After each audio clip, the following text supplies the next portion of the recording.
This is Comic Geek Speak episode 1891, the CGS Best of 2022 Awards nominations episode.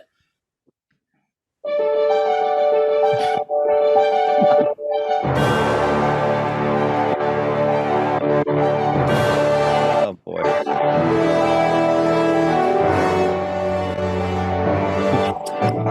Welcome to the show. I'm your Master of Ceremonies, Adam Murdough. I'm your producer, Ian Levinstein. And I'm just your schmuck, Chris Eberly. Presenter, Chris, present. I would like a geek version of Rocky running up Rocky's steps. Man. Yeah, right. Well, welcome. So, do you have a John Williams medley for the outro music, Ian? Oh yes, absolutely. There was no other way to do that. Everybody, welcome one and all to the best of episode. And of course, you, the listeners, are making this happen. And we thank you so much for that continued support over at patreon.com/comicgeekspeak for also making it happen with as little as $1 a month, keeping the lights on in the virtual world and in the studio. We continue to appreciate every little bit that you can give to us. Donations also available at comicgeekspeak.com/donate.php. And if you cannot monetarily contribute by telling a friend, a family member, a neighbor, your UPS driver, anybody else that you want to let know about the show, by all means, it's greatly appreciated. And send us a review on iTunes or what have you. That's as good as anything else. So thank you very much for that continued. I like their shout out to UPS drivers there, Ian. That was well done. Always, you know, you gotta give them a tip every now and then. And a good tip would be, hey, listen to CGS. So there we go. Oh my God. This is also by the way, by pure circumstance, happy 18th anniversary to Comic Geek Speak. Yes. So we're 2 years away. 2 years away from 20. Yep. It's gonna happen. Yep. Today is also the birthday of our friend Big Jim Miller from up in Vancouver. Terrific. Shares a birthday with the podcast. And Mr. Raphael Suhu, for that matter. Wow. Yep, it's also his birthday. So it's we got some good luminaries that share CGS's day. Amazing. I reposted the 10th anniversary episode if you want to get to the last big gathering that we did in person, and that was something else. I was super duper happy to have that happen when it did. You know, get the band back together in Golden Eagle in its old location, which is that was a lot of fun. Good times. Yep, absolutely. All right, so here we go with the best of and Murd, as Master of Ceremonies. If you want to remind the listeners exactly what is going on here for those who have not been paying enough attention. All right. Well, over the past few weeks, we have been soliciting nominations from all you listeners out there for your favorites in comics, creators, plot lines, and so on and so forth. 16 different categories that we may present them eventually, or at least put them in the runnings to receive from us an award, a Jamie Award, as they have officially been named this year. Yes. For being one of the best in comics of the year 2022. And we put the call out, and it was answered rousingly because nominator participation this year was actually a bit better than last year, and I want to give just copious personal thanks to all of you folks out there who took the time to think through what you enjoyed most in comics last year and put it into the form of a ballot and email it in. Because I've spent the last couple of days tabulating the results, and yes. Yep. There is the namesake of our award himself, a la Katie Cook, etched into wood for all time to come. I'm pretty sure that very placard still exists in the recording studio. It most definitely does. Yep.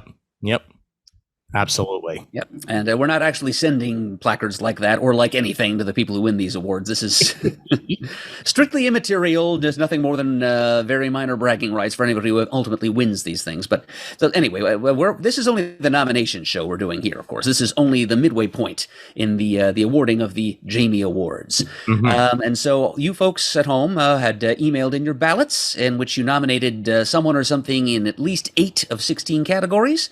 And I compiled the results and put them together to determine which person, place, or thing in each of the 16 categories is the listener's nominee. In some cases where there is a tie, there will be more than one listener's nominee, which is good because, the more the merrier. We want as widely varied and filled a ballot as possible. And once we, the geeks, have made our nominations and added in the listeners' nominations, we will have a complete ballot for the recipients of the Best of Awards. And at that point, we will make that ballot public to everybody, and we will solicit votes from all you folks listening at home again, to vote on the given nominees in each of these 16 categories to determine who is, as far as this podcast is concerned, the best in each of these 16 categories, and who or what will receive the Jamie Awards as a result of that. Fantastic. Very much looking forward to it. This is one of my favorite episodes that we record each year, and great suggestions out there for comic book reading as well. Some stuff that I may have missed the first time around usually winds That's up. the best part about doing this. All the new reading you learn about. Absolutely. And we will begin this with the very first category, and that, of course, is Best New Hero or Hero Team, which debuted in 2022. And Chris, why don't you start us off?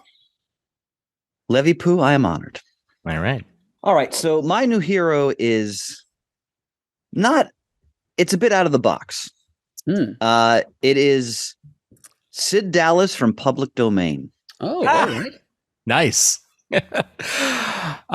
My best new hero is the Ant-Man of the 26th century, Zane Asghar. Right, as seen as Al Ewing's Ant-Man miniseries. Indeed. Okay, and I decided my best new hero team is going to be the Lost Children of the Golden Age, as seen in the Jeff Johns and Todd A. Nauck miniseries, Stargirl: The Lost Children. Excellent. All right. Go right ahead, Chris. So I was telling you before we went on the air that, I'm captive to whatever I read throughout the year. And I always go back in my DCB service or see everything I ordered to refresh my memory. And I was like, I don't think I read anything that had like a new hero in it that I could think of. And then I said, wait a minute. Who is more heroic than Sid Dallas from Public Domain? I mean, you have a character who is obviously a loving tribute to, a Jack Kirby type figure from the history of comic books. And, Public Domain, which I'll also talk about in future categories as well, is such a reverential tribute to the struggles of creators who were hard done by the publishers during, the gold and silver age of comics on. And Zdarsky writes such a decent human figure who you just can't help but look. There's the production, magnificent. You just can't. That is not Sid Dallas on the cover. That's his erstwhile son. But anyway, you can't help but just admire this person as Zdarsky conceded, because he's so clearly based on just what was best of so many of the creators whose work we revere and the struggles they endured. So that's my new hero pick. Excellent. Great choice. Yep, I absolutely think that's in bounds, Chris. Yes, because clearly Zdarsky considers him, well, as you said, he's a loving tribute to the founders of the modern age of comics. So he's a hero in the sense of a role model, and Indeed. he's certainly a hero to his kids in story. Yep. All right, so I went with a character, obviously based on an existing character, and that of course is Zane Asghar, and this is a character that was a driving force in the Ant-Man miniseries that just happened, but specifically the final issue is where he truly shines and where you get to experience the 26th century in everything that it has. And the comic itself is even written in a very futuristic, like computer voice-esque manner, with where Marvel is like Merville, and this has been a Marvel Entertainment product. Yes, and the character design is so unique and streamlined, and it still feels like Ant-Man, but it just feels so futuristic in its execution. And the character too, that in typical Ant-Man style, he's dealing with an Ultron, but the Ultron that the 26th century has to deal with is Ultron the All-Father, essentially an Ultron that got these Asgardian abilities essentially, and wound up destroying the world until eventually he was taken down in a whole bunch of comic books that don't exist because they happen in the future, but they're referenced in the book. And that's what's so great about it. But the character has personality and style to him. It's well grounded, even though we don't really get to know too much about the character, but I'd love to still get to know more. And with a character design like the one that I'm sharing here by Tom Riley, you have to do more with this Ant-Man, because that suit design is just too good not to reuse. Like, it has sort of like a Kamen Rider feel to it, with aesthetics of existing, Hank Pym or Scott Lang thrown in there for good measure. And yeah, I was just overall very satisfied with this introduction of this character, and hope that we get more of him for years to come. So here's to 60 years of Ant-Man, and here's to a character to celebrate that in the 26th century. Yep. Well said, Ian. That was a very fun miniseries. Just celebrating different periods of Ant-Man history and also setting the ball rolling towards inevitable future, 500 years hence. Indeed. And I totally agree. I hope we see Mr. Ascar again. Mm-hmm. And from the future to the past now, because my choice is, for Best New Hero is actually a whole group of intentional retcons thrown together by one of the masters of such craft, Jeff Johns. He loves writing comics about DC's Golden Age characters, to the point that he actually created a whole passel of them himself here. Basically pulling a Roy Thomas Infinity Inc. in creating a whole bunch of descendants and proteges of Golden Age characters from whole cloth, and just saying, hey, these characters existed back in the 40s, it's just nobody remembers it because they were spirited off to a mysterious island outside of time by an equally mysterious malefactor called the Childminder. So there's this whole literally lost generation of Golden Age teenage superheroes, most of them sidekicks or aides or something like that to established Golden Age characters. He's revealing to us, for example, that Jay Garrick, the original Flash, it's been said over the years, one of the members of his generation of superheroes who never had a child. Turns out he did. He just had to forget about her because she was spirited out of the timeline. But he does have a daughter. Her name is Judy, and she was called The Boom. There was a teen sidekick for the Human Bomb called Cherry Bomb. Miss America had partners named Betsy Ross and Molly Pitcher. Mr. Terrific was helped by a young Indian American boy named the Quiz Kid, and so on. Yes, so it's yep, and there she is, as rendered by Mr. Knock. Oh, it's great. Knock is so good. We got our first glimpse of these characters in the New Golden Age one-shot this past fall, including, Who's Who style handbook entries, including, one for the Boom with this very artwork in it. And that was, just great fun for a lover of superhero handbooks in general, and Golden Age entries in particular, like myself, to see.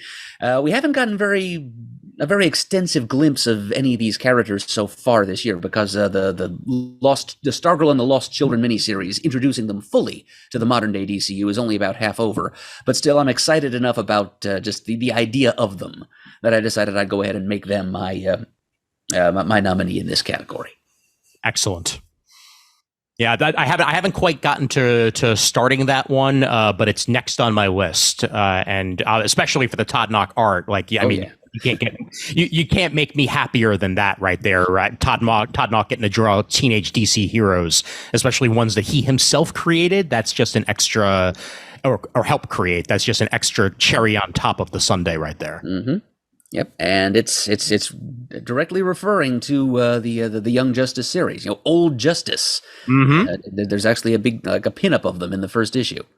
Nice. All right, which brings us to the listeners' contribution here, and we have got a tie from the listeners for Best New Hero. One of them is the character Boy Thunder, introduced in the Batman/Superman: World's Finest ongoing series by Mark Waid and Dan Mora, which apparently many of our listeners enjoyed quite a bit because it pops up a few times in their nominees. And tied with that is Lana Steel Rose, who is the protagonist of Daniel Warren Johnson's wrestling comic Do a Powerbomb. Ah, nice. Okay, that's also on my list of things to catch up on. So happy to see the listeners have been enjoying that. Yeah, that's wasn't on my radar at all, I must confess, but that's one of the reasons why I love doing this every year so much, because our listeners always give us some clues as to some things that have not been on our radar that we should have been picking up and that they have enjoyed greatly, because several of our contributing nominators here apparently enjoyed Do a Power Bomb, so I'm glad that's in your stack, Ian. Terrific. All right. And those selections one more time, just for reference sake. Yes. The nominees for Best New Hero or Team are Sid Dallas from Public Domain, Zane Asghar, the Ant-Man of the 26th Century, The Lost Children of the Golden Age from Stargirl and the Lost Children, and, for the listeners, Boy Thunder and Lana Steele-Rose from Do a Power Bomb. Excellent. All right, and we'll move over to Best New Villain or Villain Team, which debuted in 2022. I will go first, and I will gladly say mightiest is my choice for Best New Villain. Okay, I think I know where that came from. Had to dig kind of deep for this one, but the lady's name is Playtime. Okay. I'll explain further in a minute. But Chris? All right, Murd, for my selection. Now, you have the right to tell me that this is not acceptable, because I'm not sure about this one. All right. My selection for Best New Villain is Pariah. Ooh. No, we've gone in that direction before, Chris, when previously non-villainous characters change role to villain. I mean, you've nominated Professor X as a best villain. Adam Strange was our nominee last year, so Pariah has to be considered. All right. Legitimate. All right. Excellent. Well, my pick comes from a Dark Crisis comic, but specifically Dark Crisis Young Justice. And it took me a while to get to it, but boy, oh boy, was I happy once I did. As this book introduces a world where Tim Drake, Robin, Superboy, Connor Kent, and Impulse are ferried off into what they believe is their own past, because all of a sudden they wake up and Superboy is in Hawaii, Alfred is alive, and Tim wakes up and is offered tea in the morning, and Impulse is with Wally and Max Mercury, and they have no idea that Barry Allen was back, nor that Impulse had ever even met him. So to them at first, they're like, oh, well, clearly we've just been shuttled back in time. What's going on? And as more and more of the series moves forward, you realize that they're basically in a Matrix situation where, the world has been manufactured, and the world has been manufactured by the son of mightiest, mightiest, who was promised to be able to take over the fifth dimension and eventually, our world, once the teen sidekicks of that era took over the mantles. And when they didn't, mightiest got really pissed that his favorite characters didn't wind up making it to that next level. And essentially, he's the fan stand-in for this entire series, and I kind of love it. He's that why didn't the comic book go the way that I wanted it to go type of character this time around, and they execute it really well in that way, because he feels like a mightiest type character. He feels like a fifth dimension imp, but he also is a bit of a man baby. And it works appropriately with the source material and the characters, because even at one point, even Superboy, Robin, and Impulse are thinking to themselves at one point, do we stay here? Do we stay when we felt our most relevant, or do we go back to the world of today, where there's other teen heroes that have sort of eclipsed us in some ways and become more of the proteges of the people that we love? But this is the man who presented that conundrum, and he's just as impish as his father. And yet again, I hope he's a character that we see in the future in one form or another to battle either the teens or the adults. So yes, Mickey Xpidolek is my choice for best new villain. Who was it who wrote that miniseries, Ian? Let me get the name real quick, actually. Here we are. Dark Crisis Young Justice was written by Megan Fitzmartin is the writer, and Laura Braga is on the artwork. There may have been multiple artists on it. I think there may have been a different artist who wrote who drew the final issue of the series. But Megan Fitzmartin wrote the thing throughout. All right, that makes sense. Yeah, I didn't pick up that miniseries myself, but I should point out here, one of our nominators this year, one of our participating listeners, his name was Ross Duquette. I'm only mentioning this because he said in his email, specifically as it were safe to print. He actually said it would make his day if I mentioned part of his email on the air here. He actually went out of his way to say that if we were still doing the biggest disappointment category for the nominations, the very thing that you just nominated as best villain would have been his biggest disappointment. He did not like Mickey Mixes-Pitlick at all. Okay. Yes, I'm glad that you enjoyed the whole fan meta voice aspect of that story, because that's exactly what he found off-putting and insulting. So that's it's funny because I took it more as the parody that it was hoping to be, but I could understand that it might not rub people the right way. Similar to, for instance, when Superboy Prime played that role a little bit in the past with some of the things that he did, with his comic books not acting the way that he wanted them to act, and so on and so forth. But it kind of feels a bit different when it's coming from an imp, and I don't know why. Like it hit me more on the positive path there than it did when it was coming out of Superboy Prime's mouth. Yeah. I think Mickey is still going to end up in his parents' basement in the yes, most definitely the case. Yep.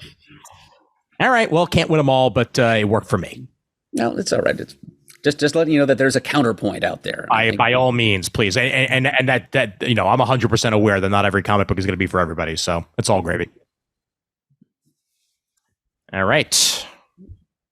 Over to you, Murd. Okay. Yeah.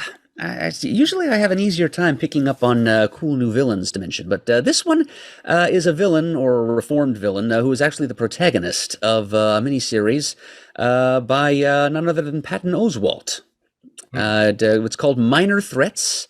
It was published by Dark Horse. Oswalt was talking it up when he appeared on Celebrity Jeopardy a little while ago. And no less a personage than Taika Waititi apparently got a kick out of it.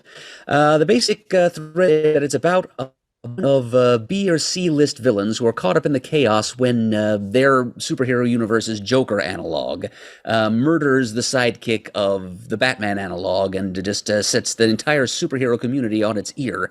And the superheroes are going mad, running around trying to find this Joker type Class A threat.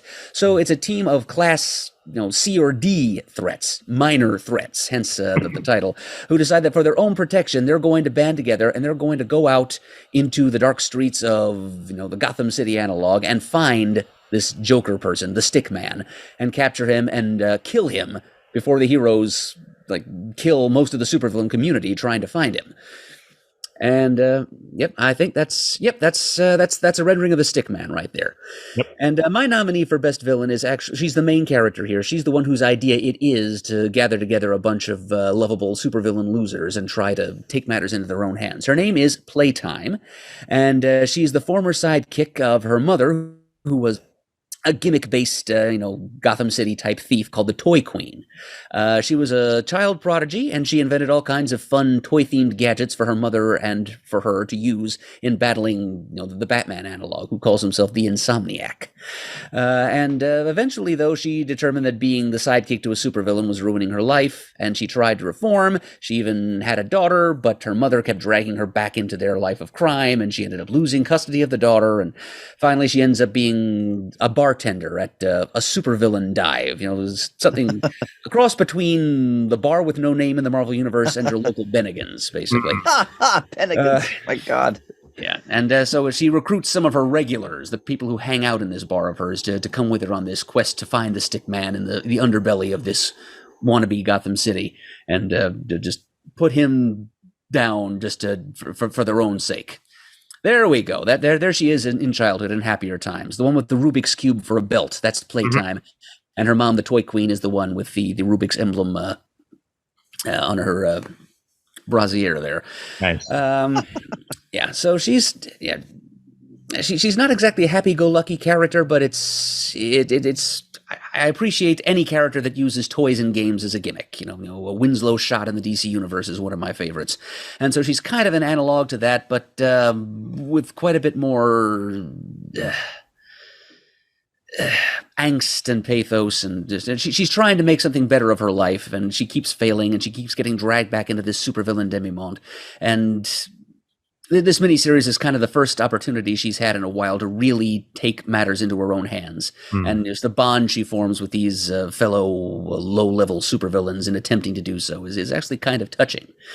So yeah, that's what I came up with as my best new villain of the year. The spearhead of this team of down on their luck B-list villains who try to, just make it good and make the best out of a bad situation plaguing the entire supervillain community in their universe. Oh, good choice. Good choice. All right. And now for someone that we're very familiar with, who is looking a little bit different these days. I feel like I'm walking in the shoes of geek gods here. I mean, Murd, Peter, but I'll just say this. So I just finished the Dark Crisis miniseries today. I read the last issue. I really enjoyed it. And what I really liked about the way they use Pariah is that, we go from he's sort of this seemingly hapless sort of narrator of these cataclysmic events, the original Crisis on Infinite Earths, and now we go to someone who's been so driven bonkers by all that he went through, and then of course it turned him into this really terrifying figure. At the center of just all the wheels coming off in the DC universe in this latest miniseries. And I always enjoy, there you go. And I always enjoy when, you take like Murd mentioned how I love what Tom King did with Adam Strange. You take characters you see in such a certain way, and then you flip them and you put them in a position where, you can still understand where the motivation is coming from, but obviously what they're doing is far more villainous per se. So that was another category. I was like, did I read any new villains here? And I was like, wait a minute. I just finished the story and hell yeah. So that's my choice.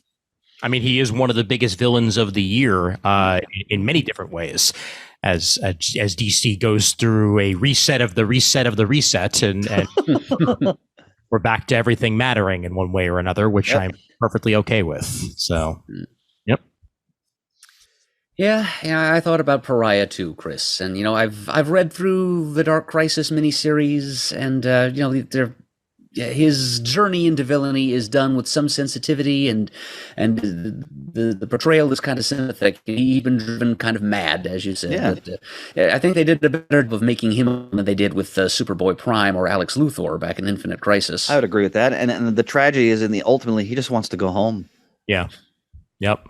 And he's just it's driven him mad, as Murd said. So yeah, I'm just sorry to see another icon of the original Crisis series being thrust into this role. I don't entirely approve of it, so I could not in good conscience nominate Pariah for this category myself. You have my blessing to do so, Chris, but I myself. I feel better. All right. Now, as for the listeners, I had meant to mention some of the other things that they nominated in each of these categories that didn't quite make it up to the top of the pile. So going back to their nominees for Best New Hero or Team, we got things like Norman Osborn as the Gold Goblin, the Image character Rogue Sun, the Midnight Suns team for Marvel, the Exterminators team from Marvel, Storm's New Brotherhood on Arakko. That was almost my pick was Storm's Brotherhood. I came very, very close to picking that. Okay, so the person who nominated, there was only one person that nominated that, but whoever that was, they were vibing with you, clearly. Let's see, Brian Michael Bendis is The Ones, and a couple other characters from Do a Power Bomb made it into those nominations. And from our friend Chris Murrin, Night Might, which came pretty close to getting my nomination, too, actually. Nice. But under villains now. Let's see, some things that got some nominations here. The character, the Devil Neja, created by Mark Waid for the Batman Superman World's Finest title. Let's see, the High Priestess of the Hand, as seen in Daredevil / Punisher comics lately. The Vampiric Nightwing from something or other that DC had done recently. Let's see, Mr. Agony, Mr. Ecstasy, Pariah's Dark Army of Enslaved Demonic Heavy Hitters. The Help from Batman Killing Time. Hallows Eve on Marvel's side, although it's kind of up in the air whether she's a villain or a hero at this point. And Chasm, who is pretty unambiguously a villain. But the character that got the most nominations from the listeners by far, in fact, this is pretty close to the biggest landslide of the year, is Failsafe, as seen in the Batman line of comics. Yep. All right. Which is the exact reason why I did not pick Failsafe, as I had a feeling that the listeners were going to choose it. So, excellent. Well, thank you for withholding there, Ian. By all means, yep. If you hadn't, the Devil Nezha would have just gone in, or he was the runner-up. Excellent. All right. So that stated, the ballot now stands thus. The nominees for Best New Villain or Team of 2022 are Pariah, Mickey Mixes-Pitlick, Playtime, and what did I just say? Failsafe. Terrific. All right, and now over to Best New Comic, first issue shipped in 2022. Murd, we shall begin with you. Okay. My nominee, Public Domain. Terrific. Chris. That was my nominee too. So come back to me. I'll think of something else. Well, if you don't have a backup, Chris, I've got backups aplenty. You choose a backup. That's fine. Okay, I choose a backup. And for my backup, I am bending the rules slightly. I'm going to say Avengers Forever. Fair enough. Oh, all right. My best new comic, of course, as I could not shut the hell up about it, She-Hulk. Excellent. All right, bend the rules away, Murd. Okay. The rule bending to which I refer has to do with the fact that technically the rule of the category is the first issue of a new comic has to have been shipped within the target year in order to be nominated for the Best of awards of that year. And Avengers Forever #1 shipped on December 22nd of 2021. Ooh. Murd, you're the judge. You're the arbiter. By a measly 10 days. Yeah. I really wanted to do something with it even then when we were doing this last year, but the time has now come. Yeah, I'm sorry. I'm calling it a new comic. It's by all means. Yeah, so our hill, our beans, and so on. Yeah. So this is a new ongoing Avengers Forever comic, which borrows its title from that legendary maxi series of yesteryear by Kurt Busiek and the late, great Carlos Pacheco. Very different concept here, although still somewhat related. It's still multiversal. It's still cross-time. But it's kind of a recruitment drive. It's like an ongoing table setting for the now current Avengers Assemble big-time crossover that's going on, and which is serving as the coda and capstone to Jason Aaron's lengthy and very fun Avengers run. Okay, thank Ian has put up the cover of that December 22nd, 2021 shipping first issue. Mm-hmm. It's basically every Avenger everywhere all at once. It's from across the multiverse, the All-Vengers assemble. Yes, so the whole thing is written by Jason Aaron. Most of the issues are drawn by the very talented Aaron Cougar. He's really impressed me with his artwork on this series. And most issues are self-contained, and they're showcasing different Avengers from different realities, or different like groups of Avengers sampled from throughout different realities. The overarching theme or underlying subplot here is that there is a team of multiversal Avengers who are headhunting, trying to find some of the best Avengers from different timelines to fight off a group of Masters of Evil from different timelines who have been traveling across the multiverse, conquering universe after universe. So to forestall this threat, they're trying to get together the biggest, baddest team of Avengers that they can from as many different universes, timelines, whatever, as they can. And so each issue of this Avengers Forever series is kind of showing us the best of the best of the best shortly before they're recruited. And there's some variety to that formula. There are variations on that theme, but that's the basic gist of it.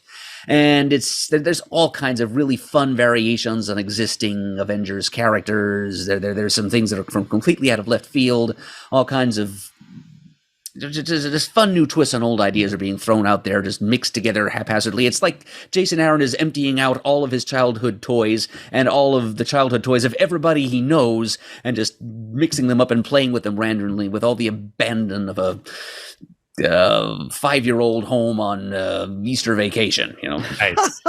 So yeah, it's a great read. It's continuity light, of course. It's got some of the thrills of the Exile series that Ian and I know and love so much. So yeah, it comes highly recommended to longtime Avengers fans of all ages. Terrific. Yeah. I've read the first, I think, 3 issues of this and need to get my ass in gear and just read it all. I haven't read a lot of Aaron's Avengers. That's kind of what stopped me, because I know that this is like very, in some ways, tied into what's happening there. But if it's not tied in that much, then I might just straight up read Avengers Forever and then eventually go back to Aaron's Avengers when the time takes me, because that's like over 100 issues of comics right there. Yep. Excellent. All right, Chris, and let's public domain away. All right, Murd, honored for granting me this opportunity. Here's the first issue. So, obviously, I've been singing Chip Zdarsky's praises for quite some time. When I first experienced his work on Sex Criminals, and then going forward, I think he's one of the most vital creators in comics right now. And to me, this is maybe for me the best thing he's done thus far. I mean, it's such a personal work. Again, the premise is, as I mentioned in our first category, essentially a Jack Kirby analog, or analog for any of the name your creator who got shafted by the big companies in the foundational years of comics and moving forward. That's who Sid Dallas is, and it emphasizes the impact of his struggles on his family, especially his one son, who has his own personal demons he's dealing with. And the story really explores, it works on different levels, because in part it's about, the struggle for a creator to regain some dignity and some, financial accessibility to his creation. But it's also about a family dynamic that is struggling within the shadow of that as well. And how the relationship between father and son, between the two brothers, between the mother, and just the fallout over the years from the work their father did, its legacy, its impact. Great pagings chosen here down in his basement studio. Kirby had, of course, had a famous basement studio in his house. So this comic deeply moved me, because Zdarsky really knows. It's clear he knows the history. He knows the source material. He really this is a masterful comic, and anyone who really appreciates and is familiar with the history of the medium and how all the creators who've struggled, this is a book you really should read. And what's also great about it is that he also explores the perspective of the corporate overlords who control the creation in the story. There's not particularly flattering. I guess you call it a Stanley analog. I think you would, yeah. Yeah, it's not flattering. I mean, if it's a Stanley analog, I don't know how fair it really is, but it's still Let's just say it's a Bob Kane analog, because it's easy to hate on Bob Kane. Yeah, but Bob Kane is very, very easy to no, great, excellent. Make it a Bob Kane analog, much more effective. Yeah, because you can dig up enough Bob Kane quotes to see what a complete slime bag he was. So, and also, frankly, a deeply overrated talent as well. So, it's a great book. It speaks to all the myths that we know, and the struggles that so many of these creators endure to bring us these properties that we revere. So that's definitely my choice. Yeah. It's on my to read pile, literally right here, waiting to be read, and I cannot wait to do so. I read the first issue a while back and really enjoyed it, and now I got 5 more issues to read, so I'm ready to go. Yeah, and the last thing I'd say also is that, especially because Ian's about to read, and I envy that journey. At the core, it's about a family, and what and their dynamic and what they're going through and how they're trying to be for each other. He's become a hell of a writer, man. Oof. know. Good stuff. Mm. Yep.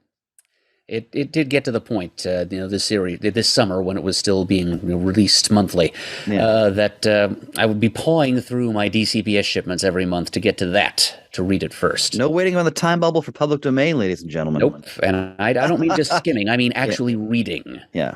Each issue of this as it came out. So yes, it is as certainly as Chris said. It's a tribute to what is best in comics. It's a paean to the love, the genuine affection felt for the medium by those who have toiled to make it what it is today. It's a send-up of the Leviathan that has become the entertainment industry of today, and how poorly it tends to treat these people in their work, but the fact that there's still room for human feeling in the belly of this beast. I'm especially fond of the assistant of the unflattering Bob Kane / Stan Lee analog. Yeah. And just the relationship she starts to form with Sid Dallas. And I can't wait to see what happens when we get back to this series eventually, as I hope we will. Hope Chip Zdarsky takes us back to this world again soon, to see what happens when the Dallas family starts making their own comics, as has been hinted will happen. Yep. And it's good. It's good that that we did not wait for the time bubble, or else by the time Murd had gotten to it, it might have been in the public domain. So, Levenstein. I've had that one in the chamber since we started. I'm sure you did. your gun was probably about to discharge, backfire or something. You didn't get a chance to say that. Here we go. I provide you a rim shot personally. Thank you, Murd. Thank you. Yeah, and it's I very much hope we do not have to wait that long to get more of a public domain. It's easily one of the best comics out there right now. One issue told me that, and like I said, I cannot wait to read more of it. Absolutely. All right, my best new comic, She-Hulk. She-Hulk has not been this good in years. That's it. That's it. That's all Mic drop. Yep, that's it. Rainbow Rowell is writing the hell out of this book. And it's such a pleasant surprise, because I loved her Runaways, and it was a nomination on this very award show before for many a reason, because she seemed to really get the voice of those characters, but they're very different characters than She-Hulk. And She-Hulk is a balancing act. You have to get her law side, you have to get her superhero side, you have to get the person underneath, you have to get the supporting cast right. The cases that she's running, it all has to make sense. And for Rainbow Rowell, it makes sense. This is just as good as Dan Slott's She-Hulk. That's high praise, my friend. And that is about as high a praise as I could possibly give, because that is my favorite She-Hulk.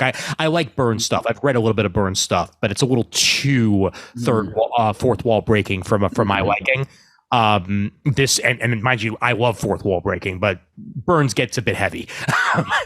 with Dan Slott, that was tamed a little bit, but we were, like, for instance, the case files were comic books. That was hilarious, but like, it wasn't like we were doing that every single issue.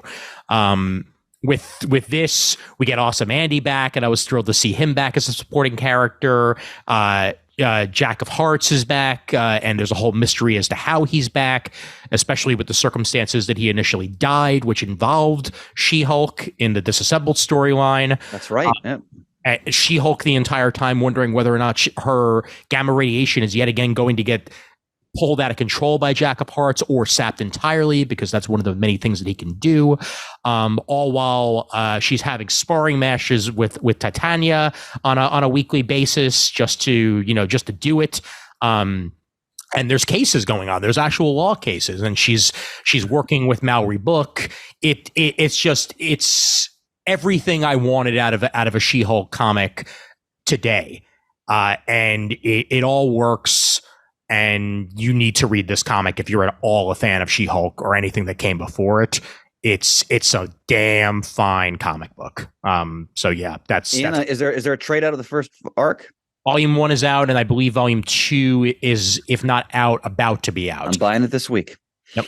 I bought Volume 1 actually when I was in Boston on my vacation there back in October. So it is most definitely available from online retailers. Stay tuned for my comic talk reaction. Excellent. And that is that. All right, which brings us to the listeners who spoke definitively. It's never quite unanimous, but this is another one of those categories in which there was a very clear winner. Now some of the things that were nominated here, there was the series Rogue Sun from Image, there was X-Men Red, there were a couple of votes for Public Domain. Let's see, there's a She-Hulk, also got a couple of nominations. As a matter of fact, that was the runner-up. The Immortal X-Men, the Ghost Rider, there's a new Ghost Rider series this year written by Ben Percy, that got nominated once or twice. I Hate This Place, Kaya, Little Monsters, the current Punisher series, Tom King's Love Everlasting. But the big winner, and again, by far and away a large margin, is the Batman and Superman World's Finest series by Mark Waid and Dan Mora, which clearly gave our listenership, which tend to be like us, kind of superhero traditionalists, it gave them the kind of fun superhero comics that they had been hoping for a while. Yes. It scratched an itch for them, and they have spoken, and that is their choice for Best New Comic of the Year. A very, very good choice at that. Yeah, it's old school comic book fun in so many different ways. So yes, agreed entirely. All right. So that completes the slate for Best New Comic, and it stands as such: Public Domain, She-Hulk, Avengers Forever, and Batman Superman World's Finest. Terrific. And onward to Best Limited Series. Last issue shipped in 2022.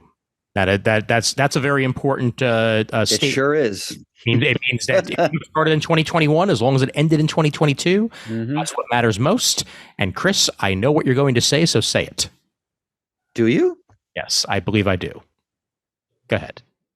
The Lion and the Eagle by Garth Ennis and P.G. Holden. Wow. Okay. It wasn't what you were thinking. What did you think I was going to say? I didn't a certain Tom King miniseries? It just ended. Oh, it just ended now. Yeah. Oh, okay. All right. But don't worry, it shows up in other ways in my selections. See you next year. The Lion and the Eagle by Garth and P.G. Holden from Aftershock. Fantastic. All right. I will shut up then. My best limited series, X-Men House of 92. Oh my. Great choice. All right. I'm going with Batman Catwoman. Oh, that was so good. Ooh, Murd. There you go. There's a Tom King limited series. Oh yeah. There we go. Excellent. All right. So look at that cover. Obviously, many listeners know that I'm a lifelong student of military history, and I consider Garth Ennis's war comics basically the resurrection of the war comic format in this medium. And anytime he does especially a World War II centered story, I'm all over it. This was they did it in like a beautiful like magazine size prestige format miniseries, and it's all about so probably not well known to many Americans, but in the latter part of the war, the British launched a campaign to regain what was then their colony of Burma, today Myanmar, from the Japanese, and they used these. We call them special forces today, but they were called the Chindits. They were these commandos who were dropped behind the lines to disrupt Japanese logistics and infrastructure and so forth. And it was very controversial the way they were used in military history circles. There's still debates whether or not it was an effective tactic. But Ennis, as always, goes right down to, in this case, the jungle level. And it's following a group of Chindits. And what people often forget is that the British heavily relied on troops from India, so their colonial forces, to fight the Japanese in Asia. So it also explores, well done, Ian, the tension between, the British officers who are English, and then a lot of these troops are Indian, or this one gentleman, the sergeant here is a Sikh. And again, it's the attention to historical detail, to authenticity, but Ennis never forgets, again, character and just the drama and the absurdity of men in just these insane situations, and what it brings out of them, how they have to rely on each other. And as always, if you're going to read a Garth Ennis book about World War II, you're going to get a history lesson, but in the most dramatic, captivating format possible. So This was automatic for me. This was not a tough call at all. Now, Ian, if Human Target had finished in 2022, that obviously would have been my selection. Absolutely. But I just read the last issue yesterday. Fantastic. So. Who was the artist on this one? PJ Holden. He's done other work within this in the past. Okay, man, that is some great artwork. Oh yeah, he always gets great artists on his war comics, always, because they really got to go. They go so hardcore into the equipment and the detail, and all the I's are dotted, the T's are crossed.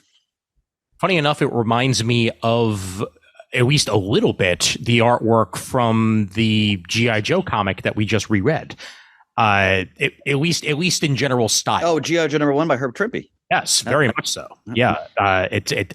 I mean, it has its own personality to it. Just even looking at the sample pages here, but I could certainly see that he may have very well drew an inspiration from that. So, good stuff.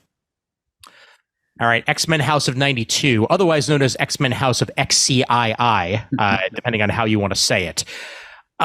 This comic could have very easily just been a throwaway joke, because you take the House of X as it happened and you bring it into the X-Men animated series universe and you go from there. And yet the world that they created, it really works. The in between text pages are done in like a 90s Saved by the Bell style at times. You even see some advertisements like look like the straight out of like advertisements from 1992 comic books as the in between text images in a bunch of it. And one of the most important choices of this entire series is that rather than have Moira be the driving force mutant, they had it be Jubilee, and it just grounds it that much more into the entire X-Men 92 world by having the Hulk Krakoa thing basically be because Jubilee has lived 10 lives and this is her 10th time out, and this is like her last shot at creating something that's going to work. And the entire time, Wolverine's sniffing her out because clearly, it looks like she may have died, but he still feels like she's out there somewhere. They bring in not only just Apocalypse, but also Apocalypse's wife, which is a character that I wasn't familiar with at all, and she winds up being an important character in there as well. There's something wrong with the regeneration matrix for certain mutants when they die on this off-world planet, and when they come back wrong. So at one point, Beast dies and he comes back as Dark Beast from Apocalypse, and we all know that's not a good thing. And Mr. Sinister is a driving force. It took everything that I needed for my 90s kid self and merged it with one of the best X-Men stories of the last forever and a day, and made it work within the animated series universe. So I had to choose X-Men 92 for this, for that very reason. Job well done, X-Men House in general, and the writer as well, Steve Fox, along with Salva Espin on the pencils, did a very fine job of making it feel like it was X-Men from 1992. Outstanding.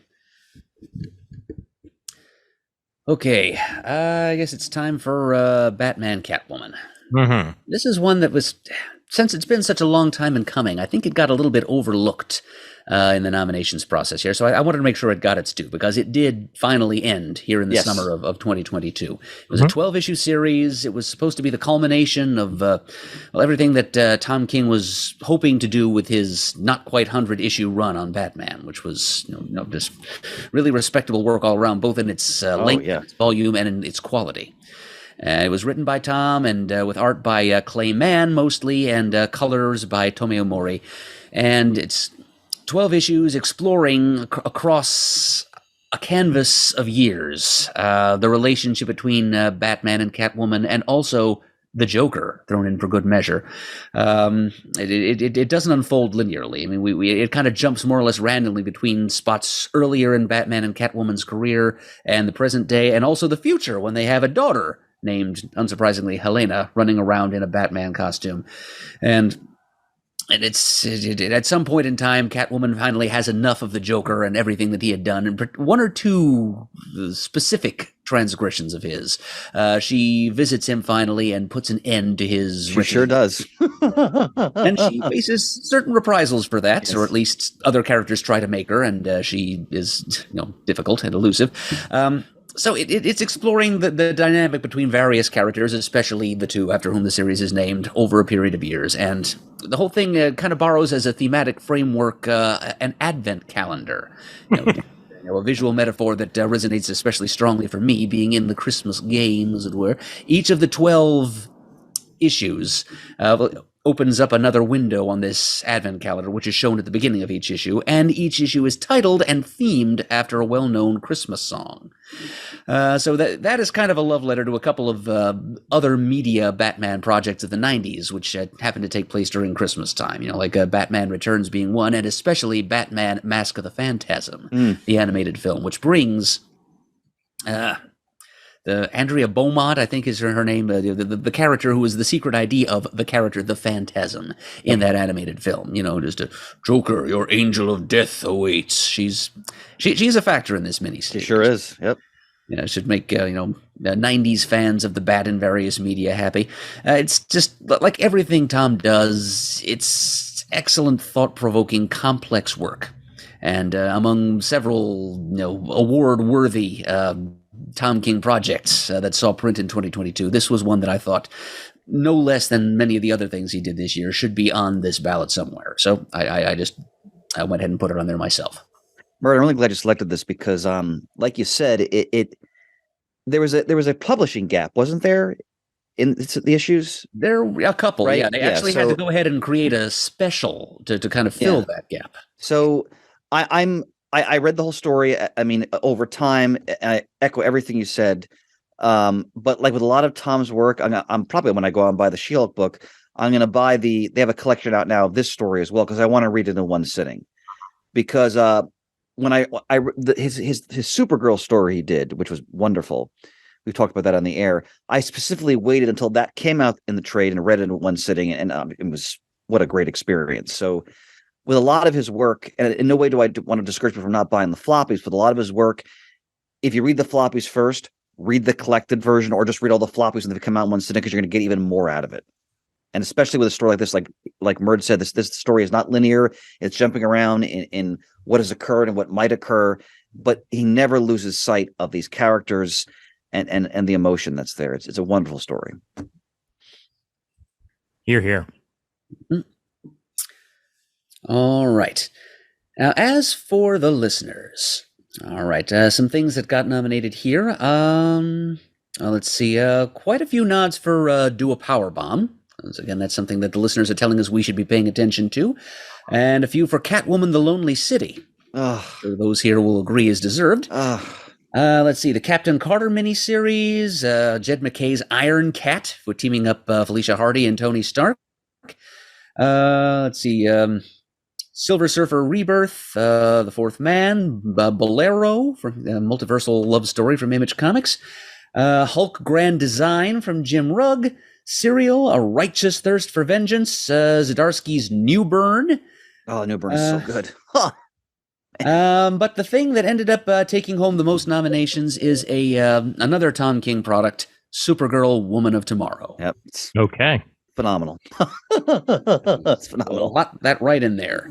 So, Tom King takes half the slots in the limited series category for this year.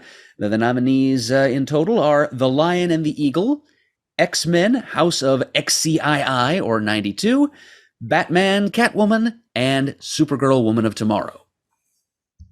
Excellent. All right. And we'll head it over now to best single issue or one shot. And I'll start us off as for once I have a one-shot. Thanos Death Notes. Mm. All right. Murd.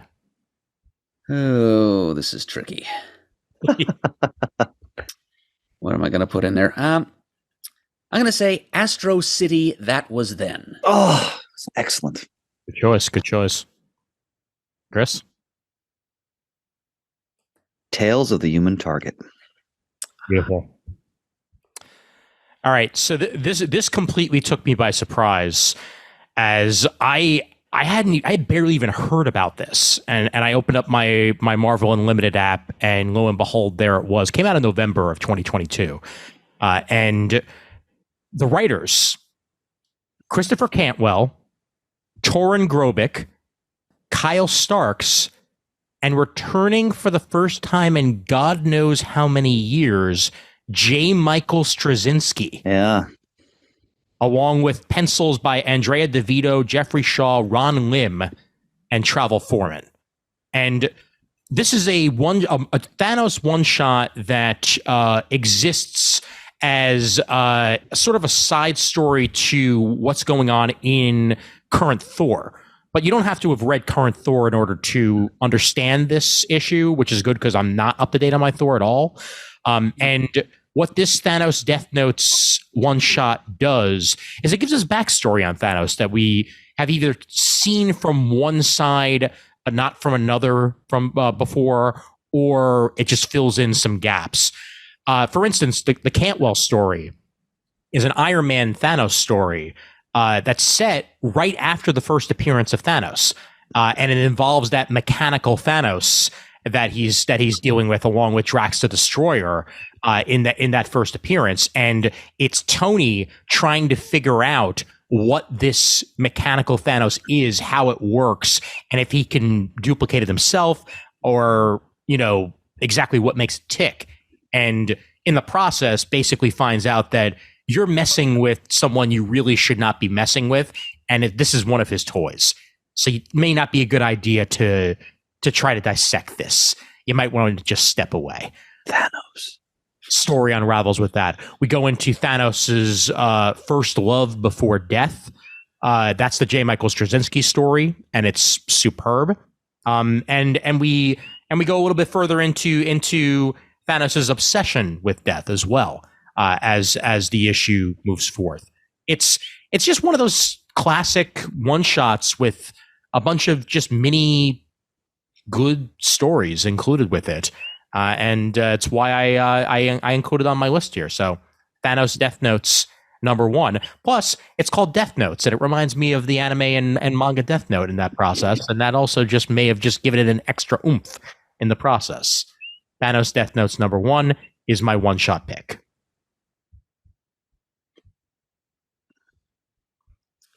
Okie dokie, over to you, Murd.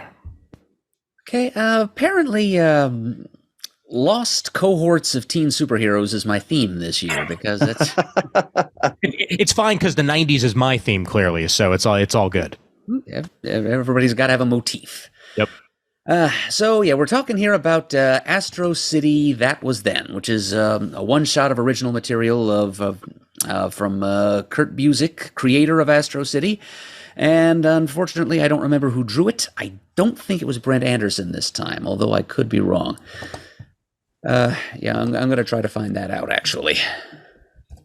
Let's see. Astro City, That Was Then. Image Comics.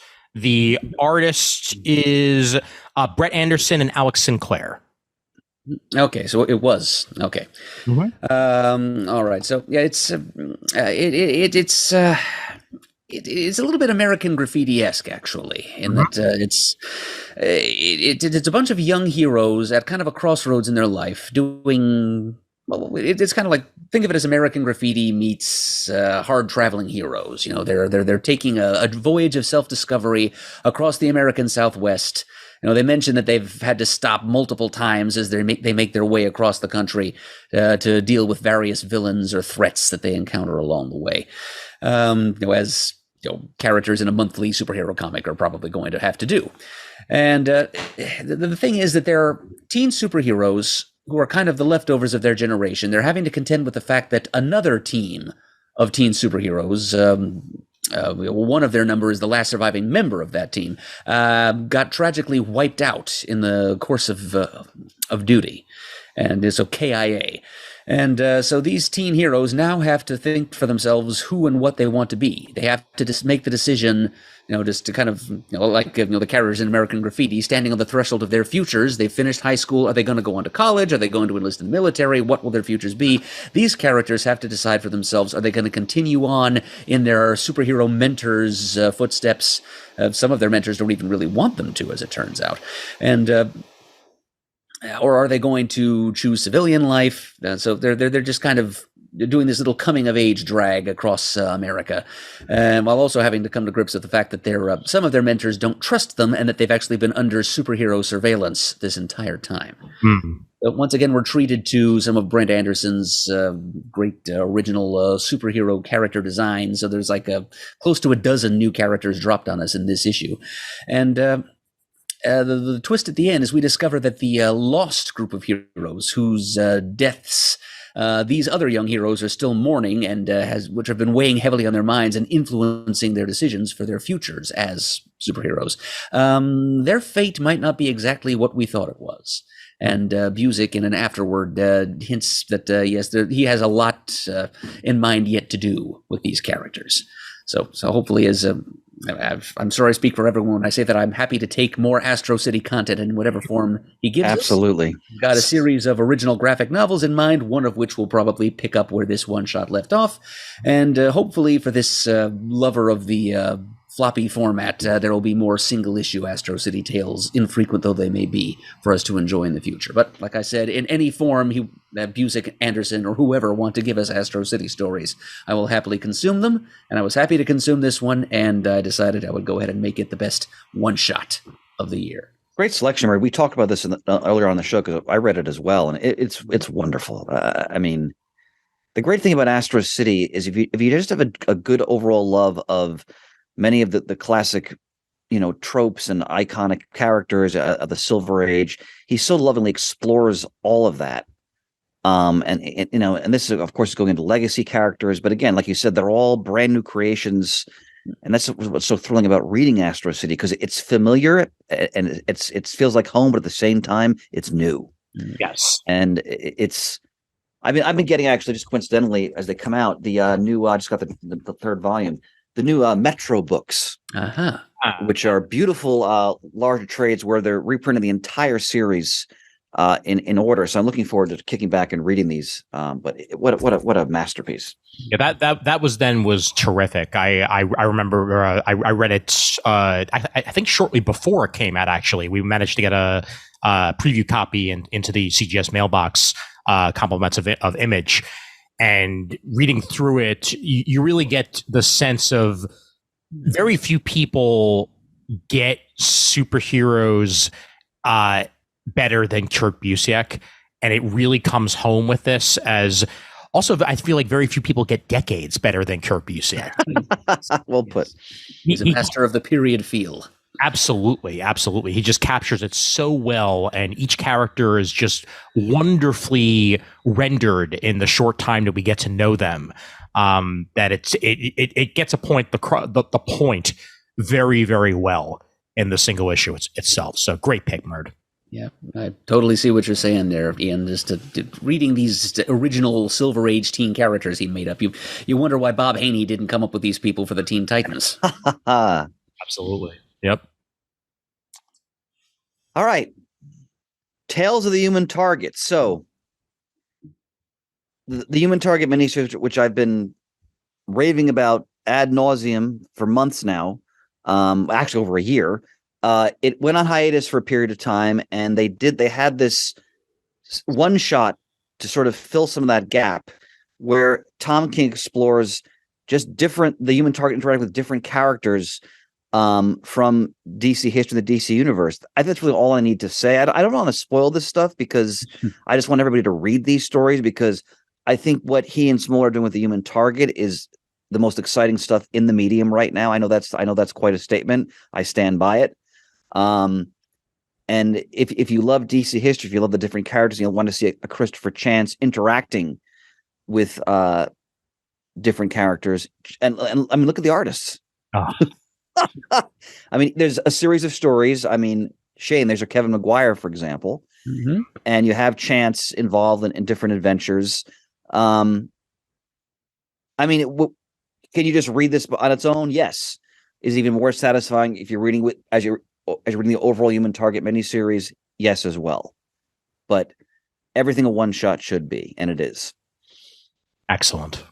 Yeah, and I part of me almost feels like, you know, with all these great covers and what have you, maybe we should just add a best cover to the mix for next year, because like, god damn, like this is just beautiful stuff. You got to talk about that. Well, there was once a category for best cover artist. So yep. Yeah, and that is up to El Murdough to decide. Indeed. Yeah, I will leave it in your good hands, sir. Just like Allstate, you are the good hands.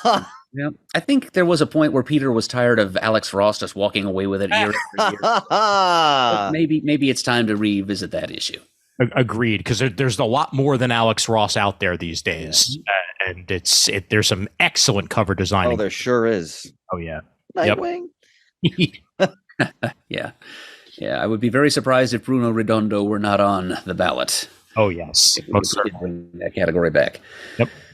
All right. Well, now speaking of the voice of the people here, let's see. Some things that got the nod from the listeners for best single issue. Let's see. The Nocterra Val special, part of the of Scott Snyder's Nocterra series.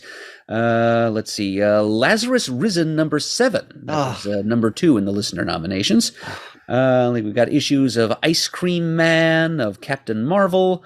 Let's see, Avengers Forever, of X-Men Red. Superman's pal Jimmy Olsen's boss Perry White. That's a one-shot this year, which I've missed completely somehow. I missed that too. Wow. I tracked it down eventually. It has original content by Matt Fraction in there. Okay. So yeah, somebody nominated that, and with good reason. This year's Timeless one-shot, once again talking of Kang and of upcoming events in the Marvel Universe. But the thing that won the listeners' hearts was one of the series of one-shots that DC has been doing under the banner of Batman One Bad Day, specifically the one featuring the Riddler, which kicked off that series, written by Tom King. So once again, Tom finds his way onto this ballot. Excellent. And so then the nominees for best single issue or one shot: Tales of the Human Target, Thanos Death Notes, Astro City That Was Then, and Batman One Bad Day, The Riddler. All righty. And we are nearing halfway there as we hit best cliffhanger / moment or best storyline within a series or across multiple series. The biggest amount of words to be said for a great category. And Murd, go ahead and start us off. Okay. Jack of Hearts lives. Yes. Gadzooks. Chris. All right, I have to be a little circumspect in how I say this. I don't want to spoil things. All I'll say is Human Target #6. Somebody dies, or do they? Okay. And my choice: Batman activates Zur-En-Arrh. Been wanting to say that. Clearly. Spirit of Raffradia goes with you. Damn Skippy. All right. So yeah, this, I do echo Ian's praise for the new Rainbow Rowell and Roger Antonio She-Hulk series, because that is where the Jack of Hearts lives moment I mentioned took place. It was in the first issue of that series near the end, when that issue was mostly establishing Jen in her new status quo. She's back in the law profession, as Ian mentioned in his review of the series. She's working for Mallory Book. She's got most of her stuff from the Dan Slott series back, and I echo what Ian said. If you loved that Dan Slott She-Hulk, you will also love this. But with the twist at the end is that a new member of her supporting cast is going to be the longtime Marvel Universe also ran the Jack of Hearts. He was a 70s black and white adventure magazine character. He was a cosmic character. And now he's kind of a live-in boyfriend, for lack of a better word, for Jen Walters. I mean, they haven't put a label on it yet or anything, but there are sparks flying between them, certainly. And it all starts with him just randomly showing off at Jen's apartment, which is actually Janet Van Dyne's apartment that she's borrowing. And She-Hulk is like, there he is, and I thought he was dead. And so, and this whole subplot kind of unspools from that. It takes up a surprising number of pages in the She-Hulk series in the issues that follow. It's like the most major subplot of the whole thing. And in fact, if I were going to identify one potential flaw with this series, which I do enjoy, but it's not the snappiest pacing. Raoul is definitely taking her time developing this dynamic between Jen and Jack of Hearts, sometimes to the exclusion of action. Not that there isn't any of that. Ian mentioned that there's little grudge fights occasionally between Jen and Titania, but she spends a lot of time giving, one might even say lavishing upon Jack of Hearts, probably more care and attention than the poor character has gotten in a long, long time. Certainly since Brian Michael Bendis decided to self-destruct him. First Jeff Johns gave him a noble death. He devoted a whole issue to the character's death, and then Bendis brings him back as a zombie, basically, and detonates him in the Avengers Disassembled story. And but Rainbow Rowell remembers all of that. She is impressing me as a writer who knows how to use continuity, which is always major brownie points with this reviewer, because she doesn't just have Jack of Hearts show up one day like, oh hey, I'm alive again. No, it's an actual issue. It's a plot point that this is a character that died, and she goes into detail as to how he died, and Jack of Hearts and Jen Walters then sort of slowly begin to, taking their time about it, but they're just kind of enjoying each other's company for the most part. But they're trying to figure out and piece together what the heck happened to Jack of Hearts after he exploded in that Avengers Disassembled event. How he ended up in the, Bacta tank, basically, that he woke up in much later on. And, what happened to get him from point A to point B, and how he happens to be back among the land of the living. While so many other writers would just have a character just kind of pop up in their new series without any explanation whatsoever, leaving future handbook writers to say, this character returned to life by unknown means. Lord, how I hate to see those words in print. No, Rainbow Rowell is going to give us an explanation. And so this is a great series she's putting together here. As Ian said, it's great She-Hulk. It's drawing from our mutual favorite run of She-Hulk in the past. But so much of it just unspools from this one great moment when one of my favorite Marvel B-listers finds his way back to life and just proceeds to be the beneficiary of the attention of a skilled writer for many issues to come. So, man, I got to read the She-Hulk series. One little from which some great comics come. This return to life of Jack of Hearts. That's probably the best. There's a couple of good possibilities I could mention, but this is the one that I decided to give the award because I wanted to put She-Hulk down for something. You're here. Agreed entirely. Am I next?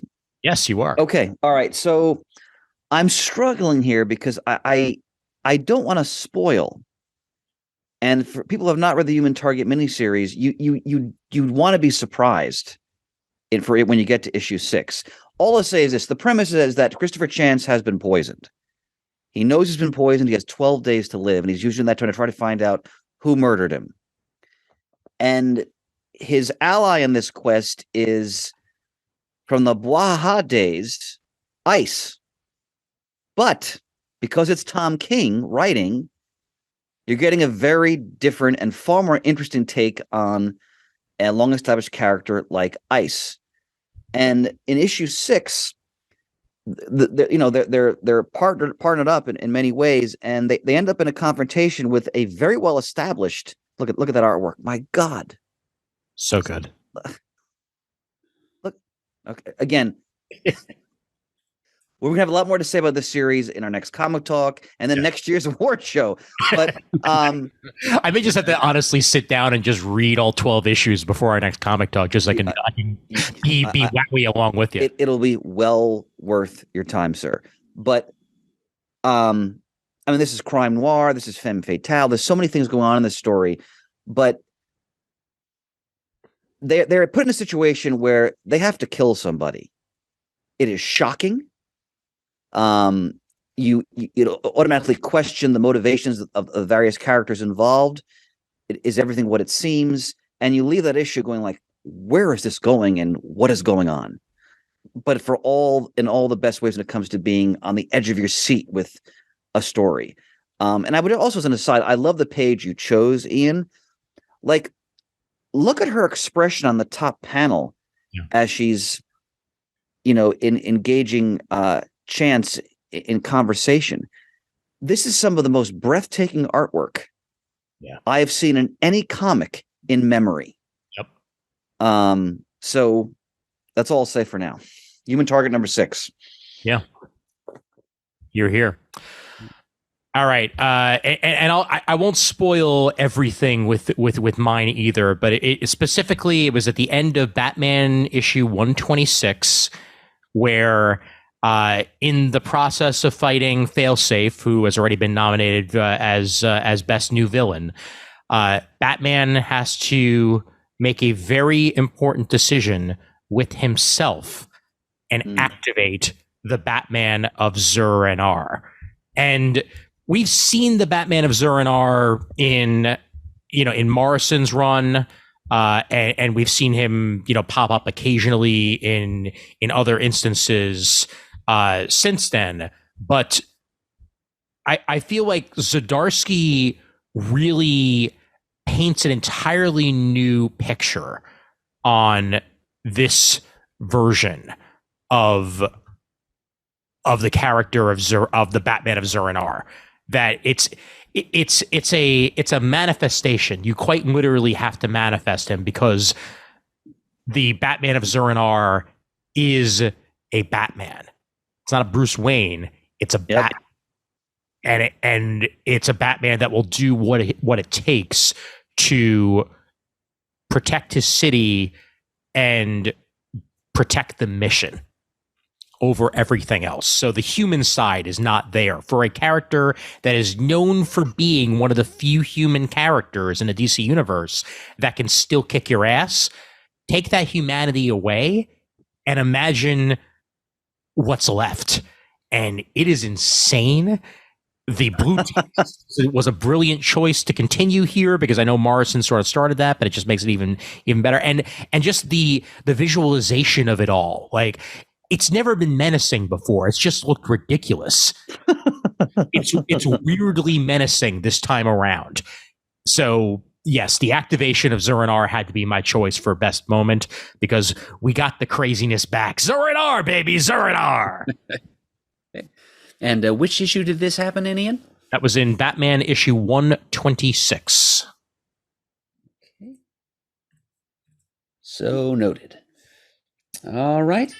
And that, I regret to inform the society, that will be that as far as this category goes, because this is an unprecedented occurrence here, folks. There was no consensus whatsoever among the listeners in the nominations for this category. No two listeners nominated the same thing for best cliffhanger or moment. So I'm afraid we're going to have to run with the 3 things we've got here. Okay. And those 3 things are, once again, the hard-hitting events of Human Target number 6, the activation of Zur-En-Arr from Batman number 126, and Jack of Hearts lives from She-Hulk number 1. I've never been more glad that we chose different things, by the way, because it certainly would have been, well, your choices are 1 or 2. That's it. Yeah, that would have been a little awkward. Yeah, a little bit. All right, onward to best sleeper / surprise hit. Chris, go ahead, start us off. Giant size Gwen Stacy. Excellent. My best sleeper / surprise hit, Poison Ivy. Ooh, okay, that was on my list of possibilities too. But the one I'm going to go with here, just to put this on the ballot a second time, is Supergirl Woman of Tomorrow. Oh, excellent. Phenomenal. All right. I've talked about this prior. Now, technically, this was, I think, an aborted miniseries from before the pandemic. Oh, yeah. Is that correct? Right. It was only a couple of issues in when the whole lockdown. Because I remember reading at least issue 1, and then it just stopped. And I was so excited when they re-released and finished the story. I think they finished it in it's like a prestige format, like a thicker comic book. Essentially, it's a giant sized comic book. Yep. And for all our Bronze Age fans out there, and it's Christos Gage and Ian, who puts the penciler. There it is. Knock, baby, knock. God knock. And what's wonderful about it is it explores. It's again any story that revisits Gwen Stacy and really humanizes the character and takes her beyond her beloved but very kind of limited Silver Age parameters. Is a story I'm always very interested in. And what Gage and Knock do wonderfully here is they explore Gwen Stacy in high school before she met Peter, before she went to ESU. Harry is there as her pal, essentially. Captain Stacy, of course, is involved. And it's Gwen, essentially acting as a detective. And they show her as a very capable, resourceful young woman. She has clear leadership qualities. And there's some frightening Norman Osborn stuff in this story as well. Like they remind us again of how truly sinister that character is, even when he does not have the goblin armor on. And anyone who loves, Silver Age Spider-Man, early Bronze Age Spider-Man, those characters, if you've not read this story, please treat yourself and grab it because you're going to be home. That's my pick. I'm displaying at least one bit of the Todd Knock. Oh, the Crime Master. Yep. Got to have some Crime Master action. And her father taught her self-defense. Knock does facial expressions so well. God. He really does. Yep. Well, even the Crime Master's face is expressive and we can't even see it. Yep. And of course, I mean, it has to be said that he knows how to draw teens. He knows how to actually make teenagers look like teenagers. Yep. Oh yeah, not like 25-year-olds. And I very much always appreciate that. All right, G. Willow Wilson's Poison Ivy. Talk about a series that completely came out of nowhere for me because I enjoy Poison Ivy. I've actually enjoyed Poison Ivy more over the past couple of years thanks to the Harley Quinn animated series, where she's played a major role in that, and that's a very different Poison Ivy than the one we have in the comics. But still, though, it's given the character a type of personality. This series though goes along those lines, but also humanizes the character while the character is literally making it her mission to destroy humanity. That is a very hard line to be on, and yet G. Willow Wilson achieves that and more so. And Marcio Takara is on the artwork too, and the artwork is so good. Her plant life is just like it's lifelike. It actually feels like plant-like. It doesn't actually feel like like alien life forms or what have you. Like it just feels like she's actually manifesting what she's doing.